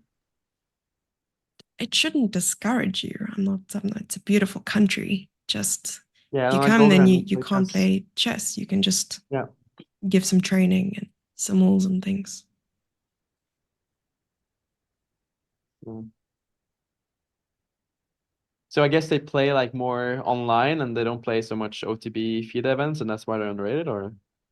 Yeah, unfortunately, in some of the cities, we don't have as many rated tournaments. And when we do, it's at very inopportune moments, or maybe they've squeezed a FIDE rated tournament into a weekend where players are forced to play 3 games in one day, which I think is quite the norm in the US.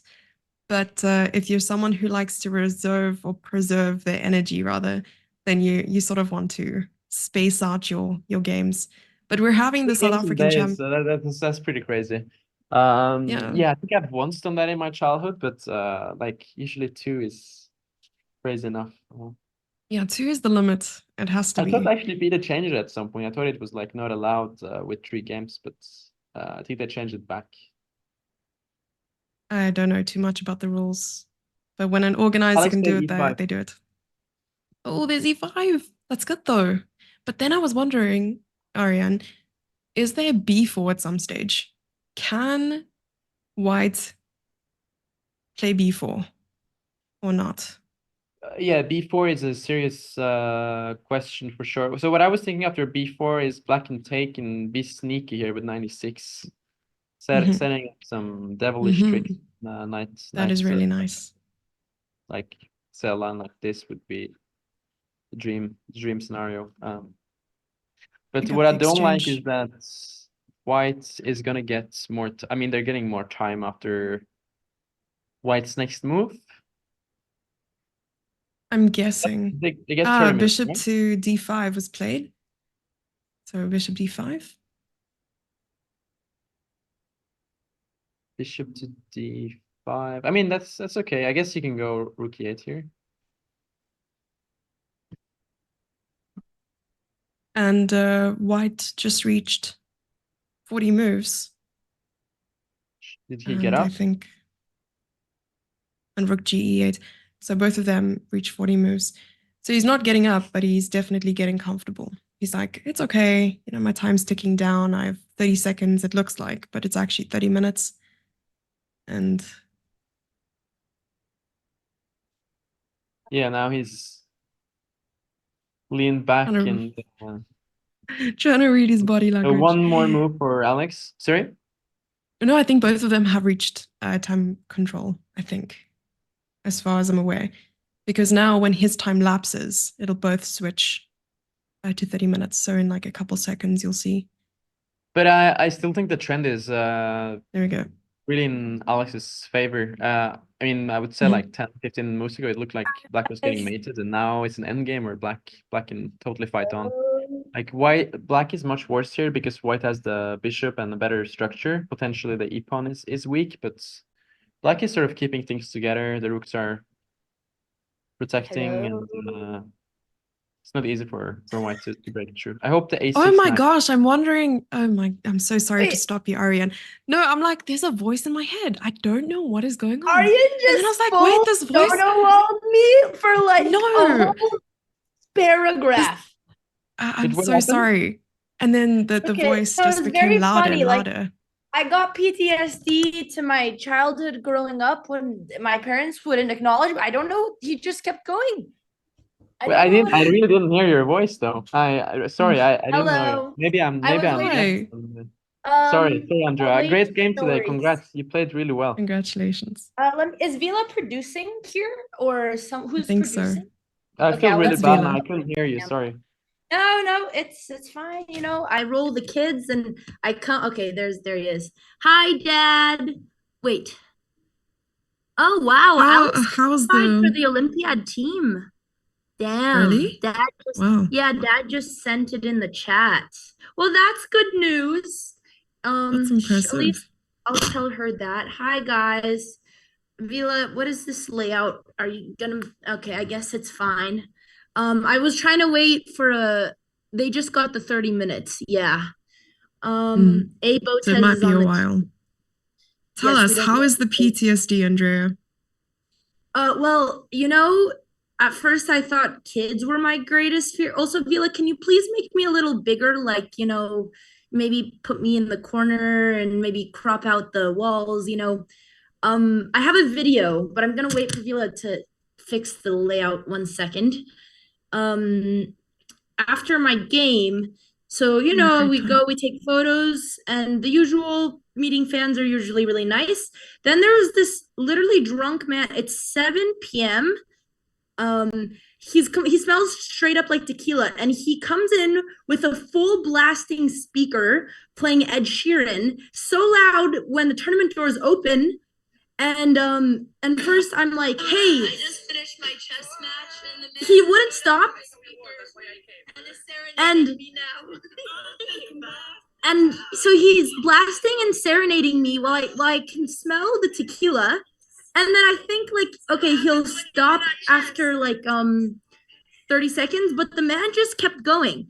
And he just I think you have continues to move the and camera a little bit more. Oh, Can you move guys it more can't to the see. center? Yeah, I don't see the stream. Okay, let me show you. You guys see like this? You guys see this? Yes, that Yeah. would be better. So this was what happened. And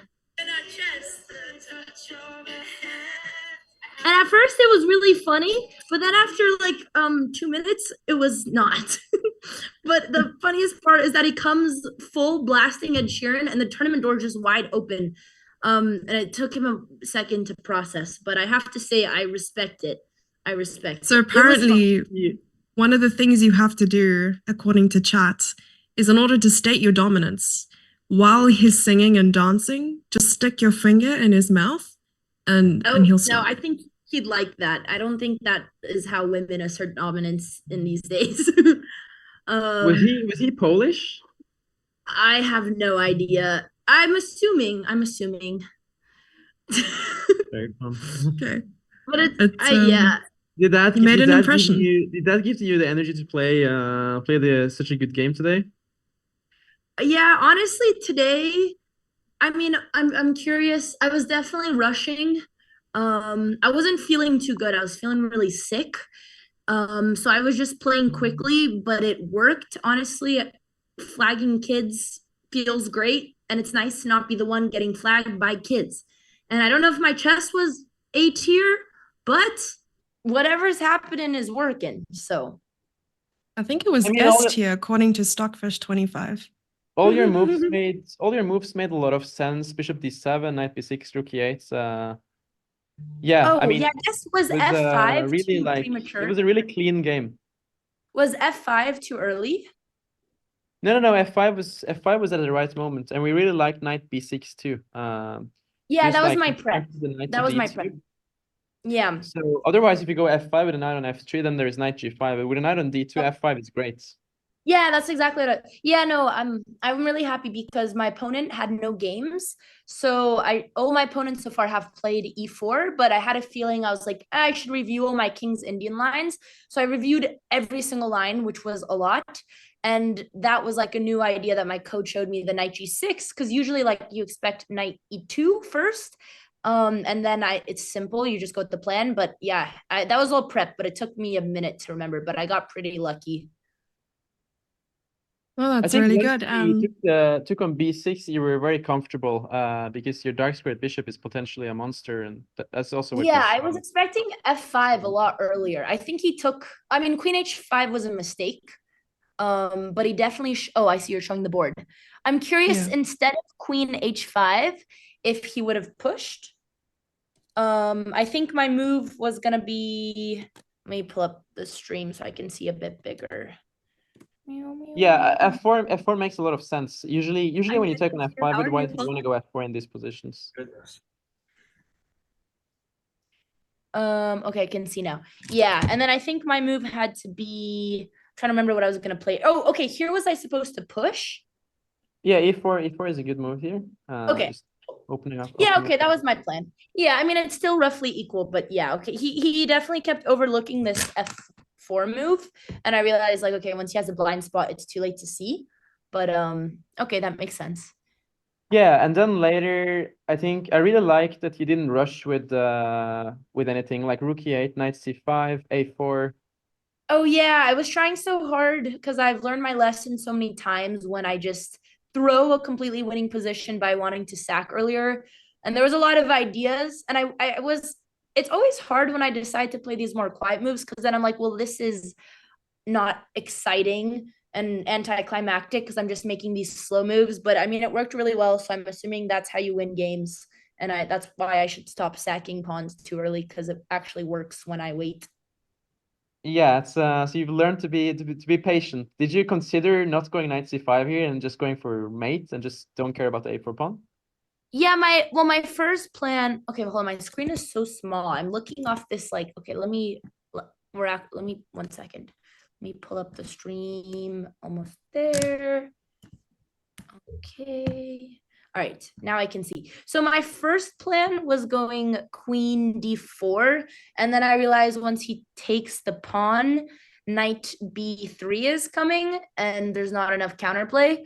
And then I don't know how else I could have. And then I also like if you go back before queen d4, I was considering sacking on e3. F4 doesn't work because they take with tempo on d4. So I just didn't think there was like any really enough of attack. But I'm curious if there was. But nothing Yeah, I really. mean, I think what you did made a lot of like knight c5. Oh, There's no rush. Like what I thought you could also do is like just go queen g6 and after knight takes a4, just go f4 and all your so if you pieces guys want to are update, so do you guys well want to placed. update Alex's board? Sorry, I didn't want to interrupt you, but I know chat is asking. Yeah. Sorry, I'll do that while you guys discuss the game. I'm just listening intently. Thank you, Jesse. So queen g6 earlier. Yeah, I honestly didn't really see the queen g6 idea until a couple moves later. Yeah, I mean, But you yeah, every followed time later, so it was Mhm. fine. In knight c5, rook b4. I mean, you can do whatever you want here because white doesn't have a plan. All your pieces are so great. I think again you could consider to just go queen g6 and an f4 and just go Yeah, for yeah. Okay, I go mean for the defending makes sense. I don't think queen g6 earlier would have been better. yeah. How is Alex doing? Yeah, but anyway, it was clean. We also thought maybe you could take on f3 here, but what you did was also good because like here rook comes to e8 and like white's king Yeah, is gonna be in a world of trouble. But with a yeah, knight I on saw this. I five, thought it wasn't it's as strong because it allows her to potentially activate her his knights. yeah, it's fair. No, I mean no criticism. It was a very clean game. Yeah, let's look at Alex's game. But you're a King's an expert now, so that's good to see. How is Alex doing, guys? I Yeah, will sorry for feel dono walling you there. it's okay. I'm used to it. Also, is Vila producing or is